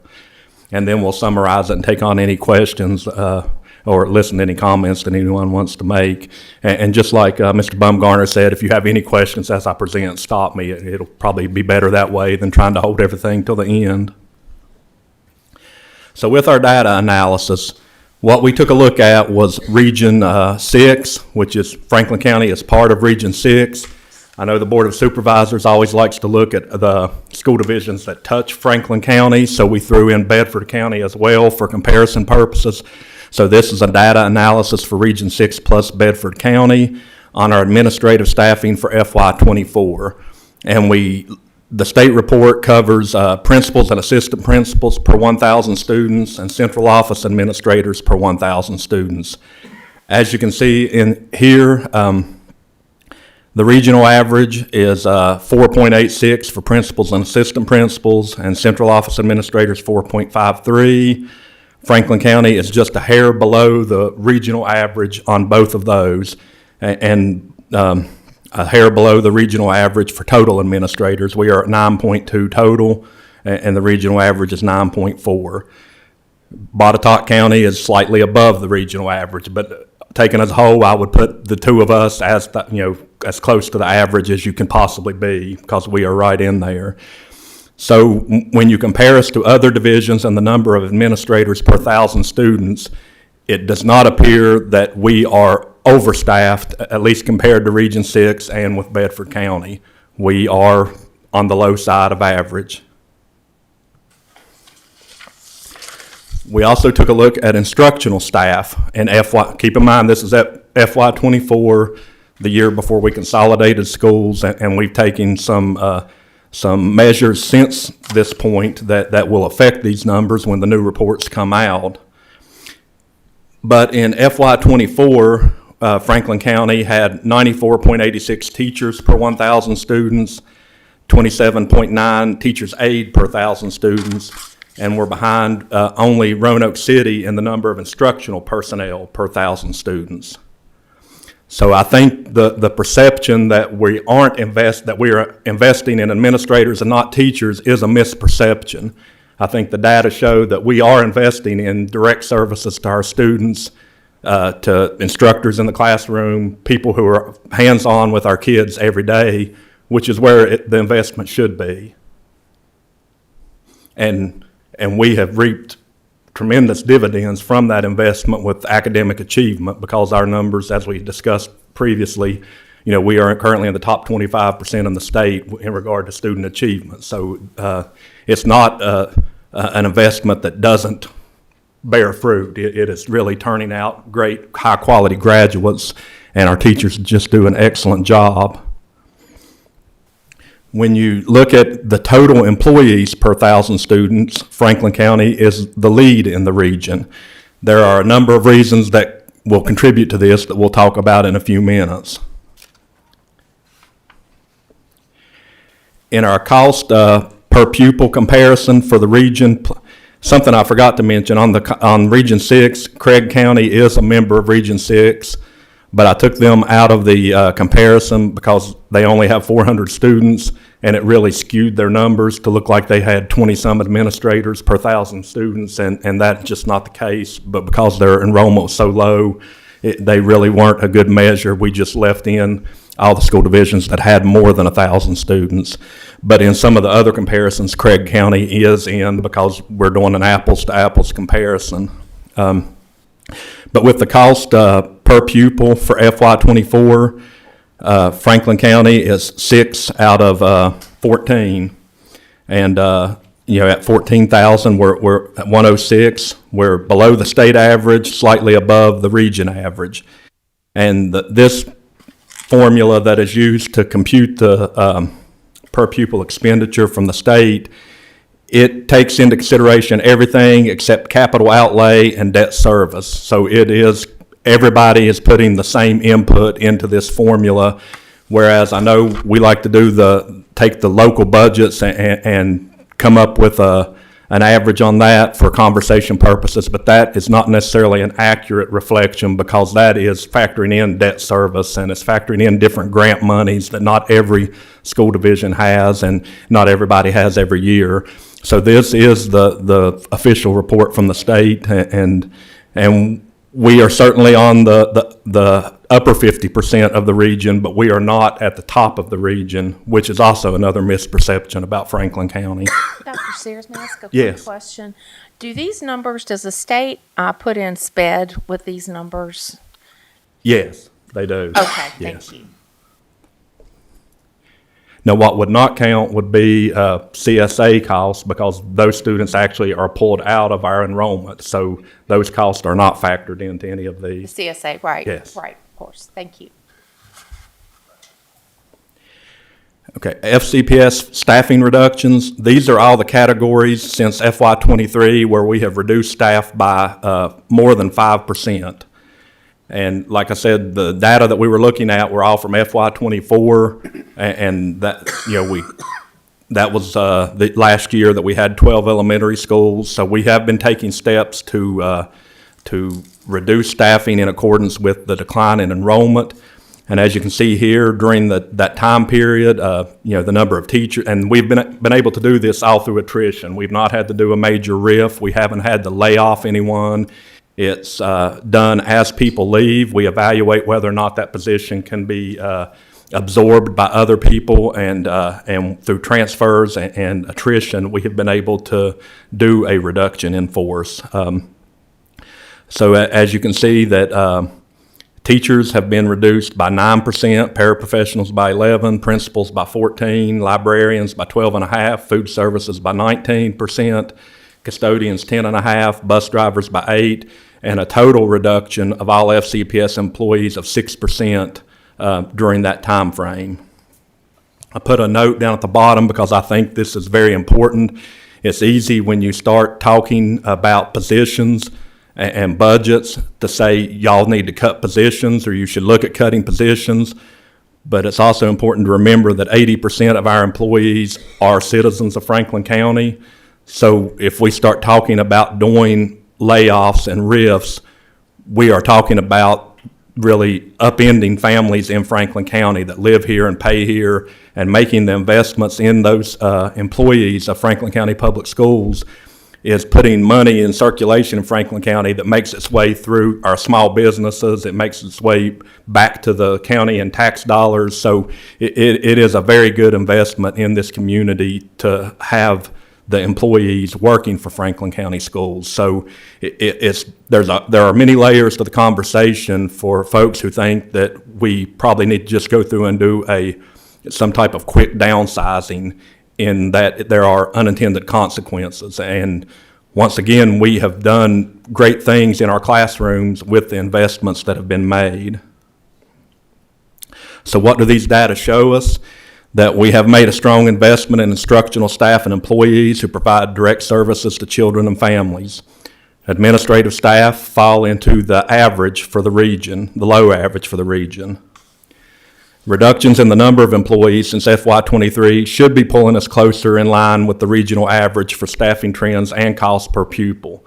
Those reductions that we made when the numbers for FY25 come out, probably at some point this spring or summer, we'll have the state superintendent's report for FY25, and we can compare and see where we stood with the reductions we made then, but we should be coming closer in line with other divisions. We certainly don't want to be the lowest, though, because you look at the school divisions that are at the lowest, they are also at the lowest in regard to student achievement. In many cases, not every case, some of them do very well with a minimum investment, but as a general rule, those that receive less funding are struggling more academically. And then just a note on the total employee category, that one slide that showed us at the top of the region, there are a lot of unanswered questions with that, and there are a lot of reasons why that number looks so high. And we didn't have time to poll all the divisions to see how many of them outsource support services, but that definitely has an impact on that number. All of the support services within Franklin County Public Schools are Franklin County Public Schools employees.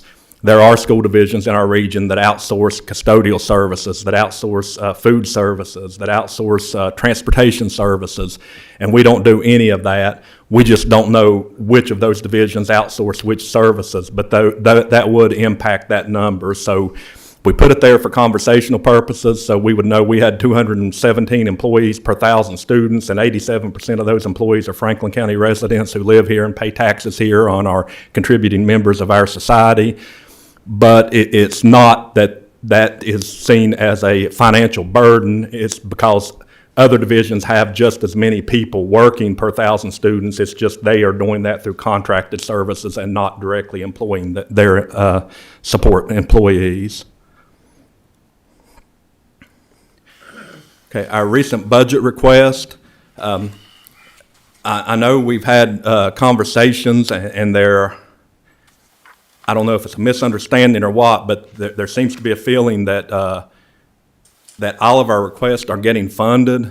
And while we certainly appreciate the additional funding that has come through, the full requests certainly have not been funded, and we understand that they can't be funded, but we did want to put this in here just to try to clarify that, what we asked for, what we got, and what we had to eliminate from our budget priorities when we didn't get what we asked for.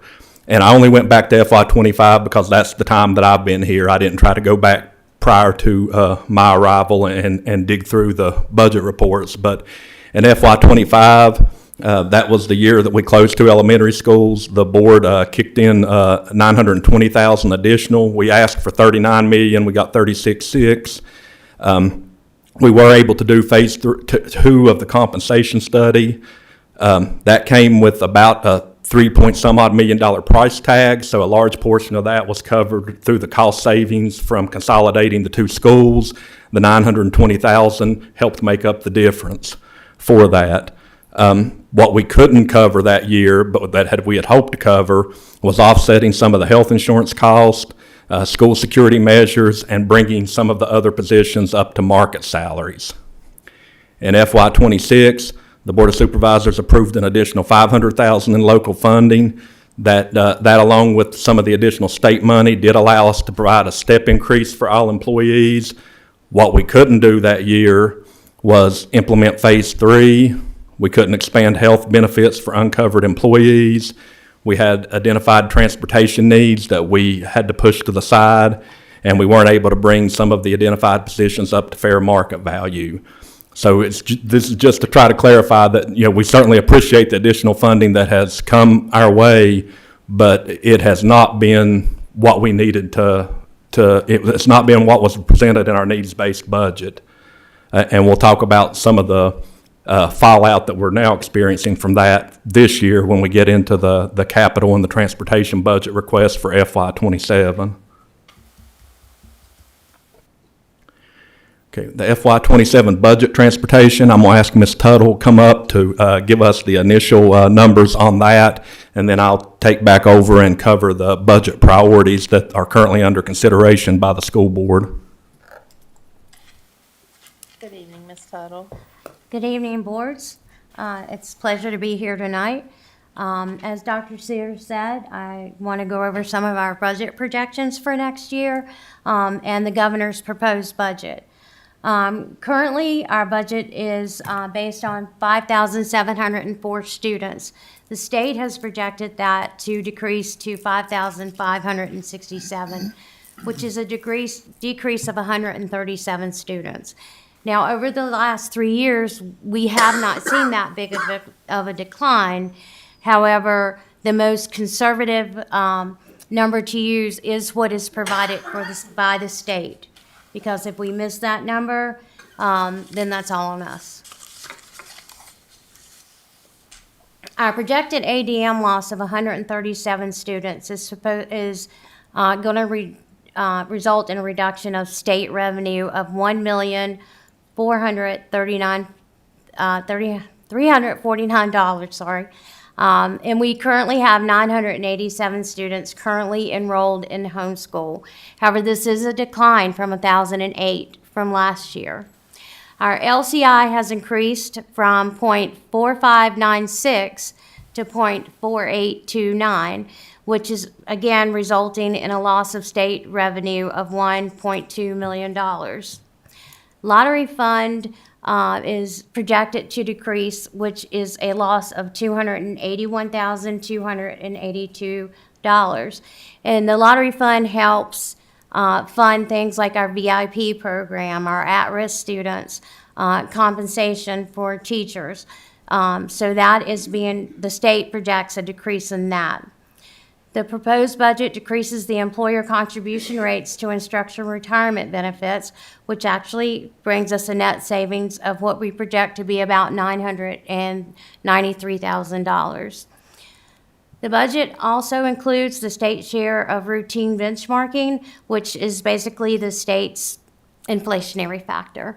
And that affects all of our standard of quality and other direct aid programs. So that is helping offset some of the lost funding from the increase in LCI and the projected loss of ADM.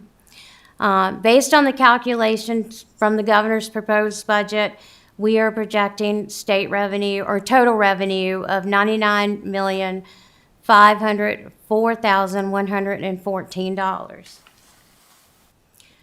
Once we look at what we project our expenditures to be for next year, and this is without any initiatives, this is just based on our base expenditures. Projected salary and benefits are projected to be $83.4 million. Non-salary expenditures are expected to be at $15.7. We do have our last debt payment for the Windy Gap project coming up in July at $380, and then that is the last payment for that. That will drop off. We do expect CSA increases to continue to trend up. We are estimating $350,000 increase in CSA cost. And then, of course, the state has raised the minimum wage to from 12.77 cents an hour to 13.75. And this is effective January 1. And we project the cost to the school system at $432,422. And that's just 6 months of that minimum wage increase. And then, of course, in the future, it's projected to go to $15 an hour. So we are estimating our expenditure budget to be $100,392,977. So right from the get-go, we are looking at a deficit of $888,858. And I think Dr. Sears would like to go over the initiatives. Was there any question on what I just went over? Can I did ask that. a quick Yeah. question? On the LCI, I thought that number was going to be a lot higher than 1.2. Is that the final number? That is the final number. So As bad as it seems for me to say, right, that's right. that's It could be refreshing, worse, because I thought yes. it was going to be a lot worse. Right, and the property values around the lake are really driving that. Right. You know, we do have high property values in Franklin County. Thank you. Any other questions?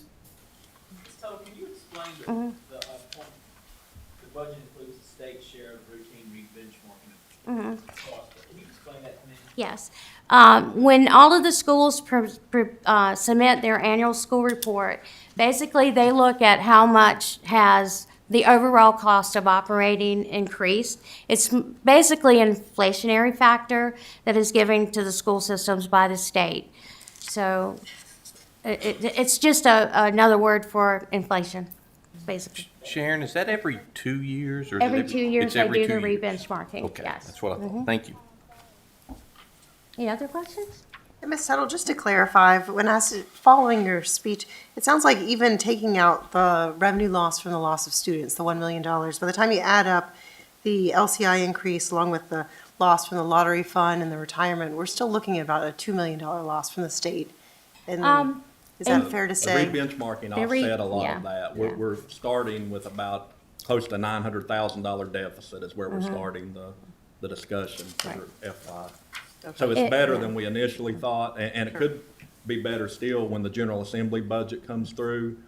Probably not much. It doesn't look like a whole lot is changing in either the House or Senate version, but there are a few tweaks that could, benefit us.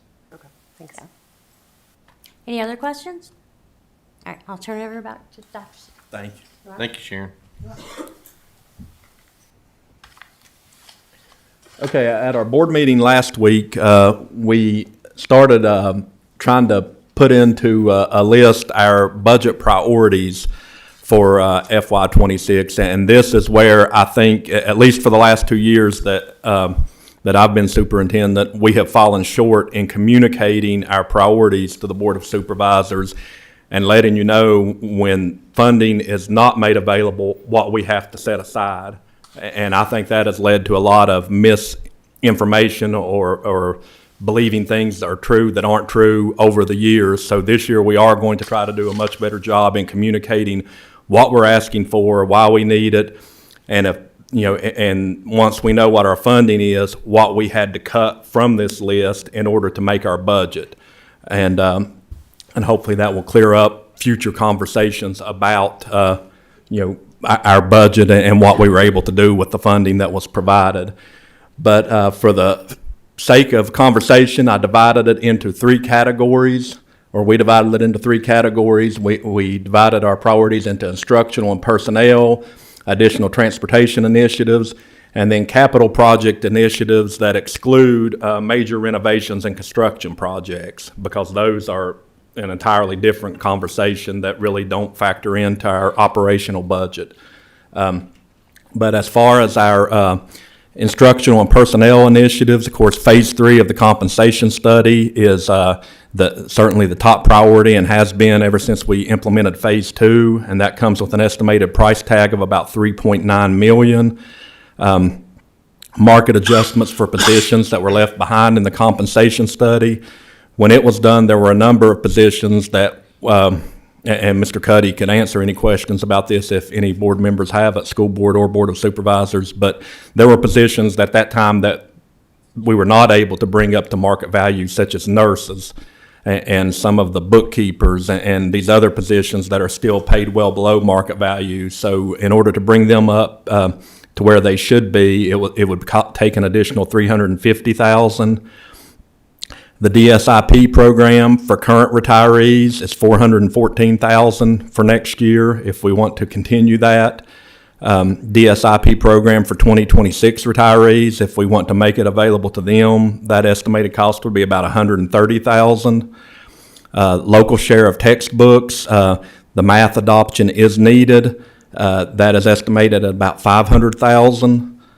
And CTE enrollment at Patrick and Henry Community College. This is the program that we talked about earlier. We do have to pay tuition for those students to participate in welding, advanced manufacturing, and motorsports, and also a bus driver to get them down there every day. That would be an additional $95,000. The SOS program, that is our special ed student employment program at Ferrum College. It's just an incredible program that our senior special ed students can go down there and get work-based experience and learn very valuable job skills. Many of them have went on to attend Ferrum College.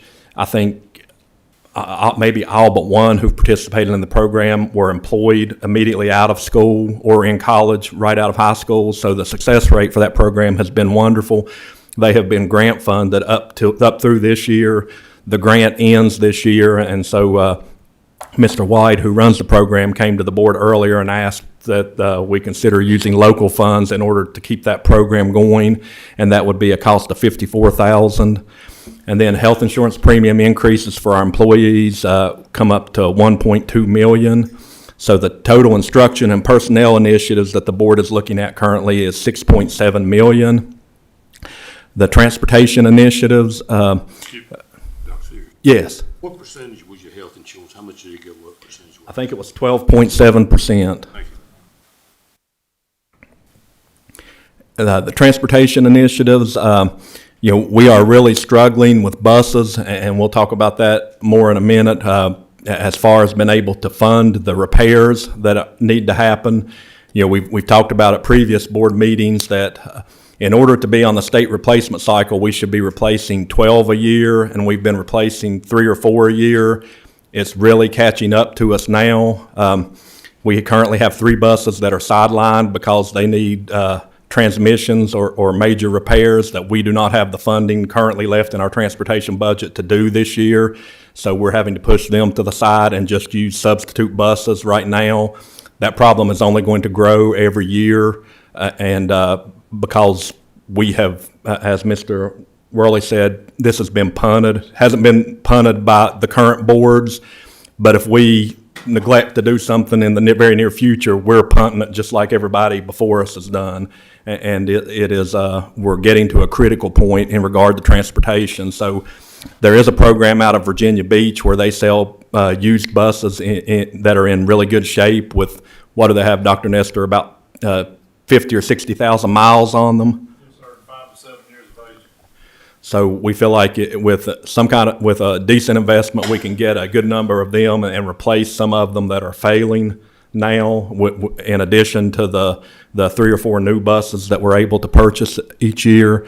And also all of our safety equipment, cameras, and the cost of inflation and additional personnel. We are having to put more paraprofessionals on buses currently to help deal with behaviors. So for our transportation initiatives, we estimate the additional cost would be about $1.6 million. Dr. Sears? Yes. If I may ask a Yes. question? How much is a new school bus these days? Dr. Nestor, how much is a new school bus? Right now, new buses running around 150, starting in 2027 with all the EPA restrictions, we're going to be looking at about 187. Okay, thank you. Thank you, Dr. Sears. You're welcome.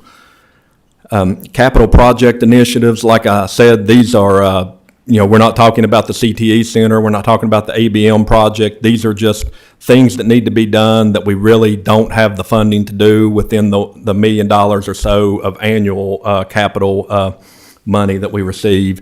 The hot water heaters at Central Gym, if you remember last year during the ice storm, we used that as an emergency shelter and had hundreds of families come through and take showers and received food there, and were able to use it as a warming shelter. Well, as soon as the shelter shut down, the hot water heaters quit working. So it would be impossible to use it for that same purpose now. We could still bring families in and distribute food, but we would not be able to offer them showers and some of the same services that we did last year. The cost for those hot water heaters is $250,000.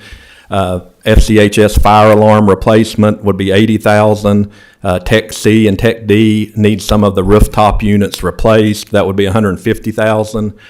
School security, we need to upgrade our cameras, and we would like to install a weapons detection system at Franklin County High School and Benjamin Franklin Middle School. That comes with an estimated cost of about $200,000. And then our playground equipment replacement cycle, we initially started conversations on this at trying to do $50,000 a year and put 2 schools on a 10-year rotation cycle. And if we could make $50,000 available, then they could work with their PTOs to try to make raise the additional funding. But with conversations that Dr. Nestor has had and Mark Law have had with some of the maintenance folks, the repairs and the wear and tear on our playground equipment is happening much more quickly than $100,000 or $50,000 a year for 2 schools. It's probably going to help. So we may need to tweak that number, or maybe say $100,000 a year go toward 1 school so they can start replacing their equipment, because playgrounds are incredibly expensive.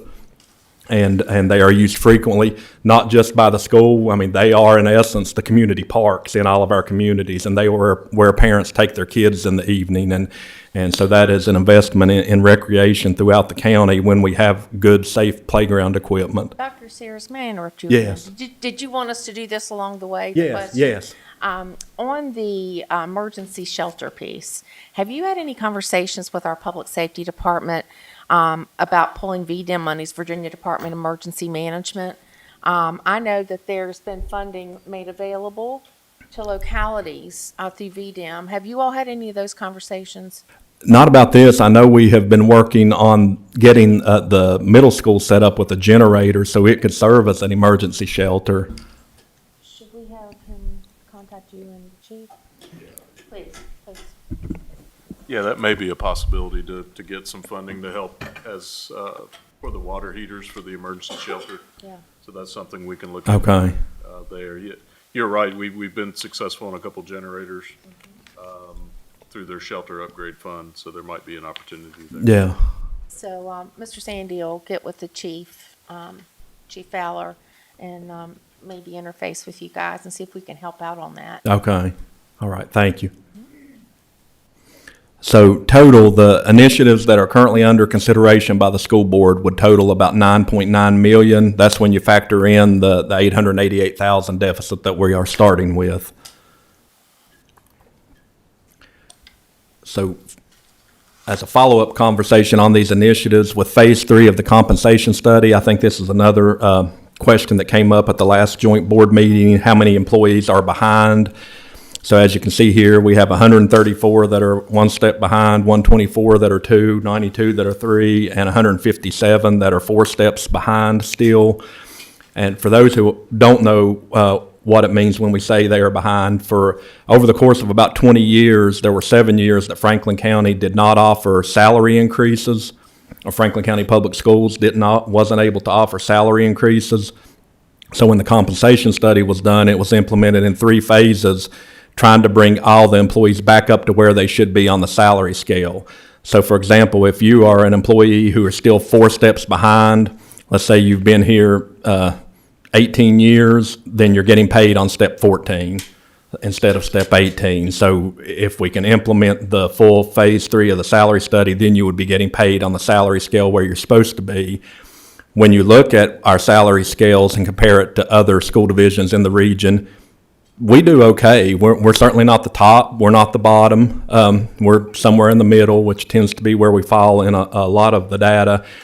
But what's not factored into that is how many employees are behind on the salary scale where they should be. So just looking at the salary scale is not really an accurate measure of what our issue is. Our issue is that we have had employees who have been very loyal to Franklin County Schools. They have stuck with us through some very difficult years, and we have not been able to make them whole as to where they should be on our salary scale, and many of those employees are at the retirement point and really do need to be maximizing their salary so that when they retire, they can maximize the retirement salary as well, and we just have not been able to get them there yet. But we have a total of 507 employees who are at least one step behind where they should be on the salary scale. With our capital improvement budget, each of you should have the big form. That is our full capital needs list. And that probably warrants a meeting in and of itself just to review that. It is a pretty extensive list, and we're not going to go through it item by item, but certainly look through it. And if you have any questions, you can reach out to Mr. Law or Dr. Nestor or me, and we'll try to find the answers for you. But on that list, you'll see that there are $117 million of identified capital improvement needs. That is including the new CTE center. The non-CTE projects that are prioritized for next year on that list are close to $13.6 million, but that's with the ABM projects factored in, and the ABM projects that we were looking at when this list was put together was all of the energy savings and Liam Wade and Rocky Mount. So, of course, that number will change based on, I think, some of the comments that were made tonight, but this was a list that was put together when we were still thinking that Rocky Mount might be on the table for this year. Dr. Sears, can I Yes. ask a question while you're talking about the capital improvements? And I just hadn't thought about it up until this point. With the ABM presentation tonight, and looking back at the capital project initiatives, could the Tech C and Tech D, is it something that needs to be done fairly soon, or can it be factored into the ABM initiative? I would defer to Mark on that. Mark, the question is can the tech projects be put off, or is that more of an urgent need?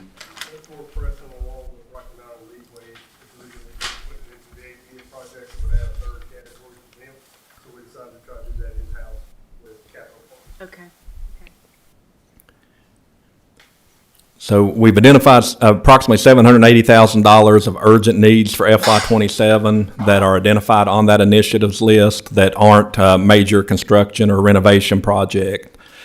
And then I just have a note at the bottom of the presentation to say we are currently not able to make major repairs on vehicles, equipment, or with facilities for the remainder of FY26. We have 3 buses that have been sidelined, and we cannot afford to do the repairs.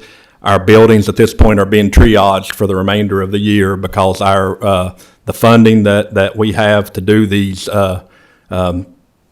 repairs with and upgrades with has been expended for this year, and we have not probably done as good a job as we should have at projecting the increases in in the cost for parts, incorporating the tariffs into that, the inflationary impact into that. We've kind of just flatlined what we've been asking for in those areas over the last few years, and the additional funding that has been made available, we've tried to put that into our employee salaries.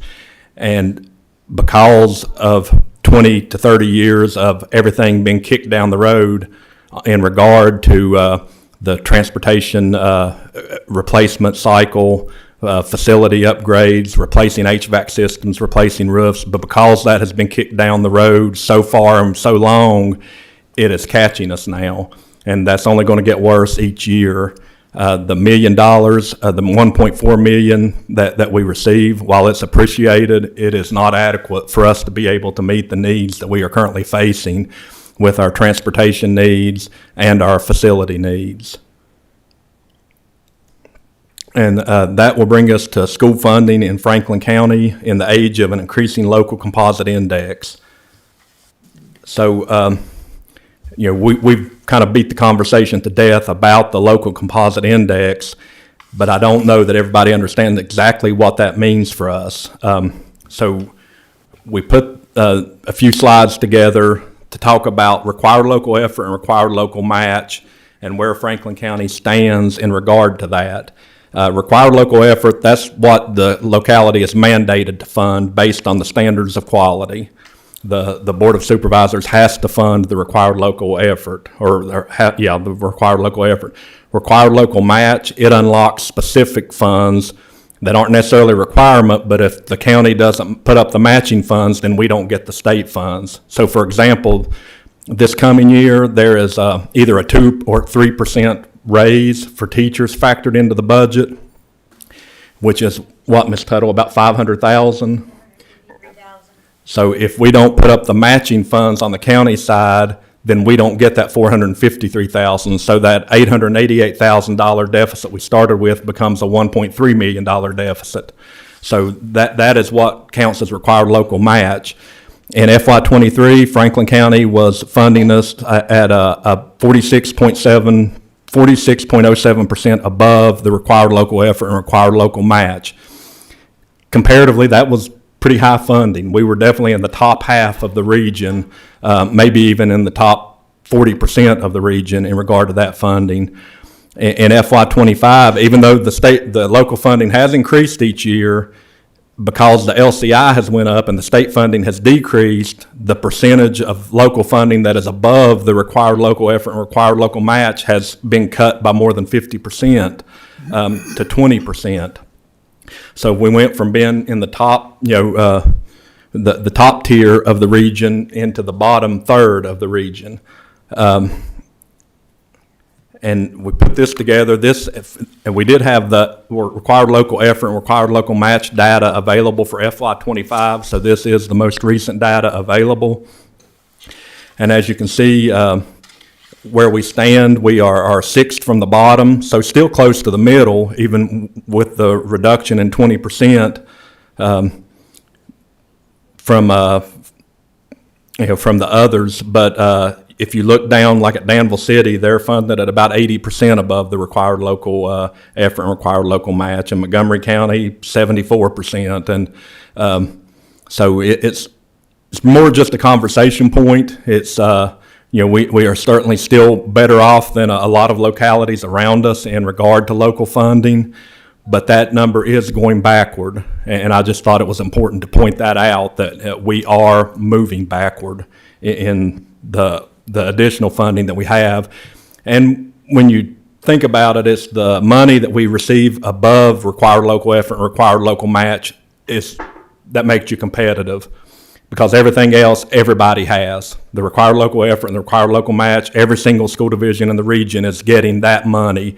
So it's the money above that you can sink into employees and provide a higher quality work experience, a higher quality education for students. Those are the funds that really make or break you in competitiveness, and we are moving backward in regard to that. Just a tax rate comparison in counties with the LCIs between 0.4 and 0.499. And let me just say, I am not advocating that you all raise taxes. I'm just saying that we are at the bottom when it comes to the tax rate of other school divisions that have to fund schools at a similar rate to Franklin County. Our tax rate is 5 cents below everyone else's, and it's 40 cents below the highest. So it is what it is, but I will just say it is becoming very hard for us to maintain the quality that the folks around here are used to, with the increase in LCI, the reduced state funding, and just the fact that we're trying to make up for 20 or 30 years of neglect in regard to our facilities and our transportation fleet. All of this is hitting us at once, and we are at a very critical breaking point as a school division right now. So parting thoughts regarding our FY27 budget planning. the high staffing levels certainly contributed to our inability to keep up with salary scales of surrounding school divisions. I think we acknowledge that, and you know, when you have more employees, you can't pay them as much. But that has paid off for our students and our families in academic achievement. I still think Franklin County has made a very good investment in putting the number of teachers and direct service personnel in our schools that have been put in our schools, because our kids thrive. They thrive in our schools, they thrive in college, they thrive in the workforce, and that is not the case with graduates from every division around us. A lot of them do very well, some of them struggle, but Franklin County gives our students just an incredible start to their lives, and the investment has been well spent. Starting with FY24, we have been reducing personnel through attrition, and we should see those staffing numbers move closer to the regional average in future state reports. Like I said earlier, we want to move it closer to the average because we are losing enrollment, and that number should be moving closer to the average. But we don't want to be at the bottom. We do not want to, have a minimum number. We don't want to just meet the SOQs, because that means we are having class sizes of 30 and 35 students at the high school, and we are not providing students elective opportunities, CTE opportunities, because many of those classes are not covered under the standards of quality. They depend on local funding to keep them going. The increase in LCI has significantly reduced the percentage of local funding above required local effort and required local match, which also reduces our ability to be competitive. And finally, we are at a critical juncture in regard to the FY27 budget, and we are looking at having to make some pretty drastic measures in order to make this budget work without some additional funding coming in this year. It's no secret we are taking a very, very high-level look at a 4-day school week. No decisions have been made, no proposal has been put forward, but that is a way we could save about between $1 and $2 million a year if we went that route. Dr. Nestor and the transportation team, they are looking at how we can reduce bus routes, and what that would mean for us is probably staggered start times, with secondary starting earlier or later than elementary, and using the same drivers to run both runs, meaning that drivers will be working longer, but we need less drivers, and we haven't yet been able to quantify all that, but these are the types of things that we're having to look at currently, as well as reducing positions. Like I said earlier, we've been able to reduce 6% of our workforce in the last 2.5 years through attrition.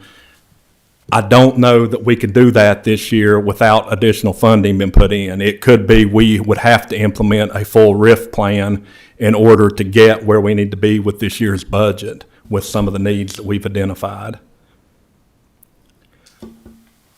So with that, I will open it up for any other questions or comments that anybody might have. Thank you, Dr. Sears. Have you given this presentation to the school board yet? I sent it to them to review, but no, Okay. I have not discussed it with them. So I'm going to make sure the floor is open to both boards for questions and comments. Thank you. So the floor is open.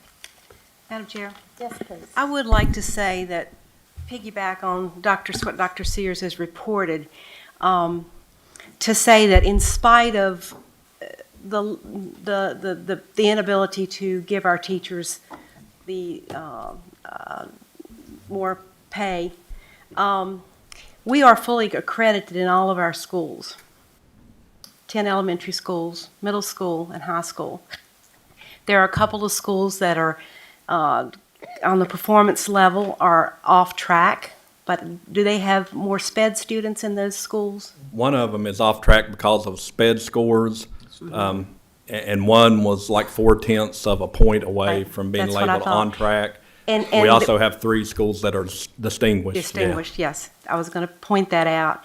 And like I said, in spite of that, the U.S. News reported that Franklin County High School, out of 1,087 high schools in Virginia, we come in as 178th.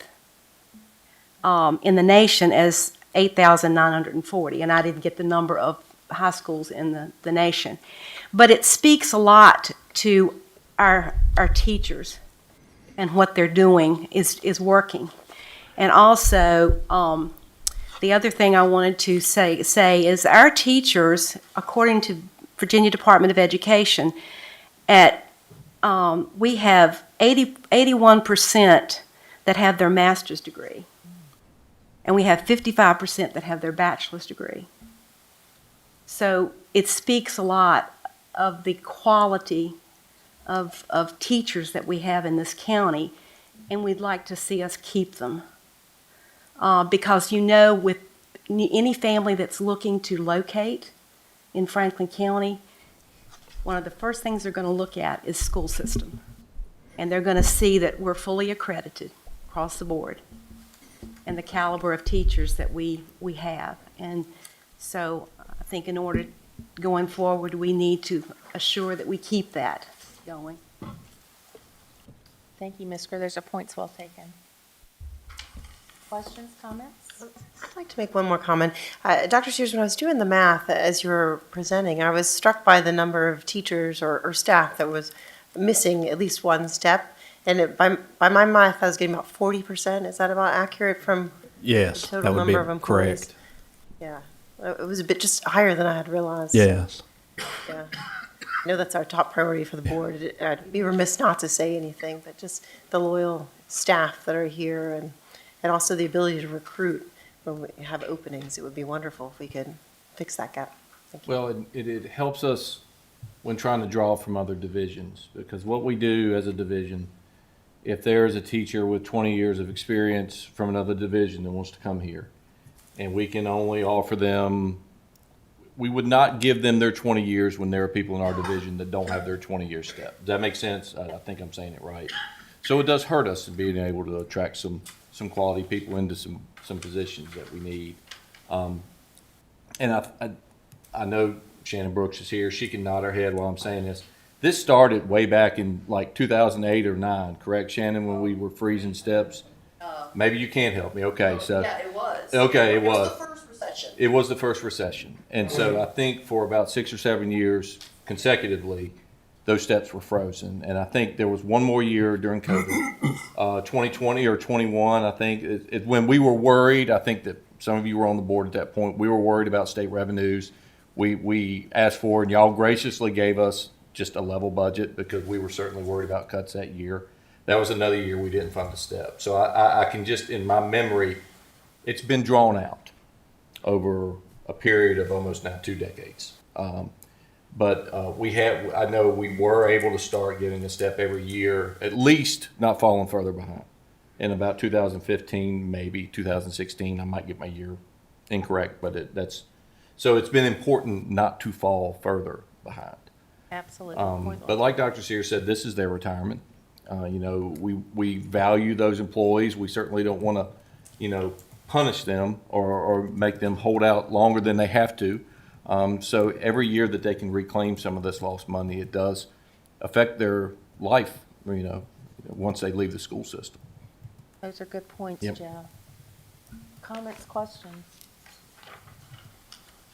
Dr. Shears, I'd like to commend you and your staff. This is probably just, in my 7 years on the board, this is a presentation that I think is the best one I've ever seen. Well, thank you. And I love the data comparisons. It really puts things in a frame of context. This stuff gets taken out of context just in community conversations and, perceptions. The data speaks for itself. And I think you've done a very, very good job at framing the challenges versus the data, and a good, hard, honest look at what the challenges are. And this, to me, all of the concerns since I've been on the board, as we hear each year, a school presentation, as troubling as it is to hear, that we need to be doing better. You've done an excellent job of pulling this together and making it make sense. And in that, there's a lot of ability to defend how we spend taxpayer money. And we strive to do that, on our side. Do we get it right every time? Absolutely not. And I know I know our last meeting was very challenging. And, You all certainly have had some challenges. We've had some on our side. But, you know, I'm looking forward for this evening to be a starting point, beginning with your foundational budget presentation, and we're getting ready to move into our budget. But this is about the best presentation that I could have hoped for to make an informed decision, and I thank you for that. Well, thank you. Well, and our board certainly would like, I know, I feel pretty comfortable saying it. Y'all have a lot of hard decisions too, as a board. You know, shame on the state, quite frankly. I mean, they have put us, just think if this LCI funding was not affecting us to the degree, we would be having a much different conversation in this room. But The it is what it LCI, is. I'm sorry. Huh? I was going to say, if the LCI had not went up, we would be receiving over $5 million in additional state funding right now. That makes me crazy. From 2 years ago. Yeah. Yes. And the With the LC re-benchmarking and. Yeah, and on the school side, you know, it's the LCI that is absolutely a ridiculous conversation like we're talking about. When we talk about on the county side with some of those challenges, Jeff, that you're referring to, every year, we are being required to provide new money. The unfunded mandates and different requirements that's coming down from Richmond, and we're having to come up with new money to fund things that are required, not optional. Right. And so it's like the LCI, and when they give 2% raises to constitutionals, but they forget about all the other employees. So where does that burden fall? It falls back on the locality. Right. So there's a lot of inequity that localities are being forced to undergo while we try to balance the money that we have. And it's extraordinarily difficult. And I commend the board members sitting around this table. This is not an easy job. No. By a long shot. Y'all have a lot of hard decisions to make in regards to this community, because in a lot of ways, there are some people who could afford to pay more. There are many that cannot. That's And right. we absolutely understand that. That's right. I can't yell at the state. I wish I could. I mean, I would love to yell at them and shake them and go, look, you're bragging about your surpluses, but we're hanging by a thread here, and it's affecting everybody in this county, and it is. I know that this county does not want us to fail as a school system. Absolutely. I absolutely know that. And so when we and these numbers are very sobering. I know that when you see it, it is hard to swallow. It's hard for us to swallow. But, you know, we still, and I know you know this, we have a responsibility, and we feel like, to ask for stuff that's going to make our division better and for our employees. Yeah, and I think, Jeff, to your point, kicking the can down for decades, when we spoke earlier about CTE, you're going to pay the piper sooner or later. And, you know, when it gets to the point that we've got our backs against the wall, we've got degradation in school buildings, for goodness sakes, where our children are. It's unfortunate that courage has not been shown over decades to keep up incrementally. It would have been a lot easier to do so. Much and smarter. Yeah, so I appreciate the challenges that the school board, that you all are having. They're significant. And we want to be a good partner while we're trying to balance on our side of the table all of these unfunded challenges that we've got to meet and figure out where the money's coming from.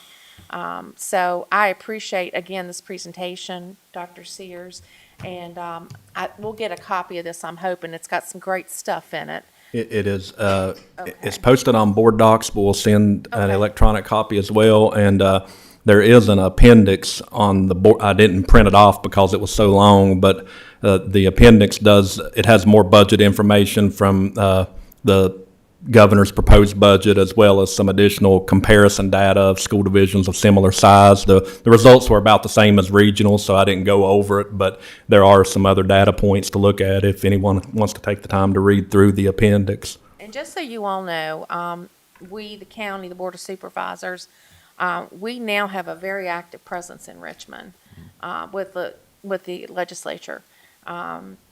Steve and I were there for 2 days about 3 weeks ago. And Southwest Virginia is getting hammered. You know, it's the counties in our region. We're getting hammered at the cost. You know, it's really because I don't want to point fingers, but a lot of money's going to Northern Virginia. Oh, yeah. And it is what it is. They've got density. They've got pressures too. But it's at the behest of the rural localities in Southwest Virginia. And so for the first time in my tenure, I'm working with other counties in our region that, the conversations are all the same. We're all under the same level of challenges on the schools and on the county operating side. And so we're starting to have a stronger voice on behalf of our rural localities. And my seat on the VACO board, I'm not sure they realize what they've done putting me on that board, because we are going to have a voice. And if we don't, shame on us. So I just want you all to know that there is a concerted effort, and I know you all do so with the SBA as well. We do. And I'll be serving on their legislative positions board as well.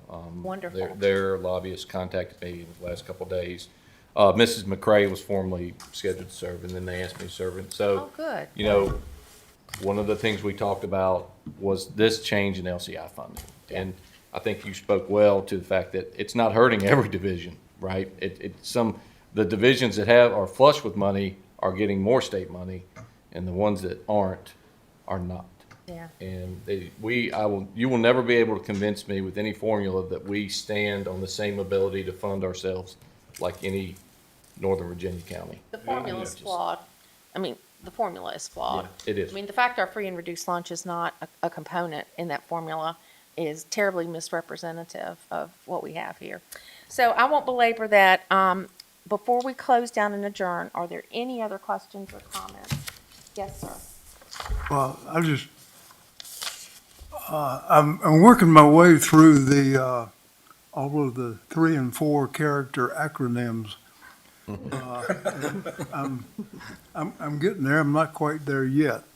But even where I'm at, I could follow every word of your presentation, Dr. Sears. All right. Well, thank you. That's impressive. Did good, Pilgrim. The post office and public education love acronyms. And you'll never find a place that uses more acronyms. We talk acronyms Oh, man. across the board. I Bless your know. heart. I know. Okay. I'll get there. If there's no further business to come before both boards, for the Board of Supervisors, I will recess us until March 17th at 2 p.m. for our Broadband Authority and subsequent Board of Supervisors meeting at 3. Mr. Worley, if you'd like to. Yeah, adjourn. and I will recess this board into, I think our regular scheduled meeting is March 9th. Correct. So again, I want to thank you, Madam Chair, members of the board and your staff, having a good discussion tonight. Like I said, challenges are best met when we work together. Absolutely. We're looking forward to continuing to work together on this thing. The privilege, Jeff. Yep, thank you very much. Okay, thank you all for attending.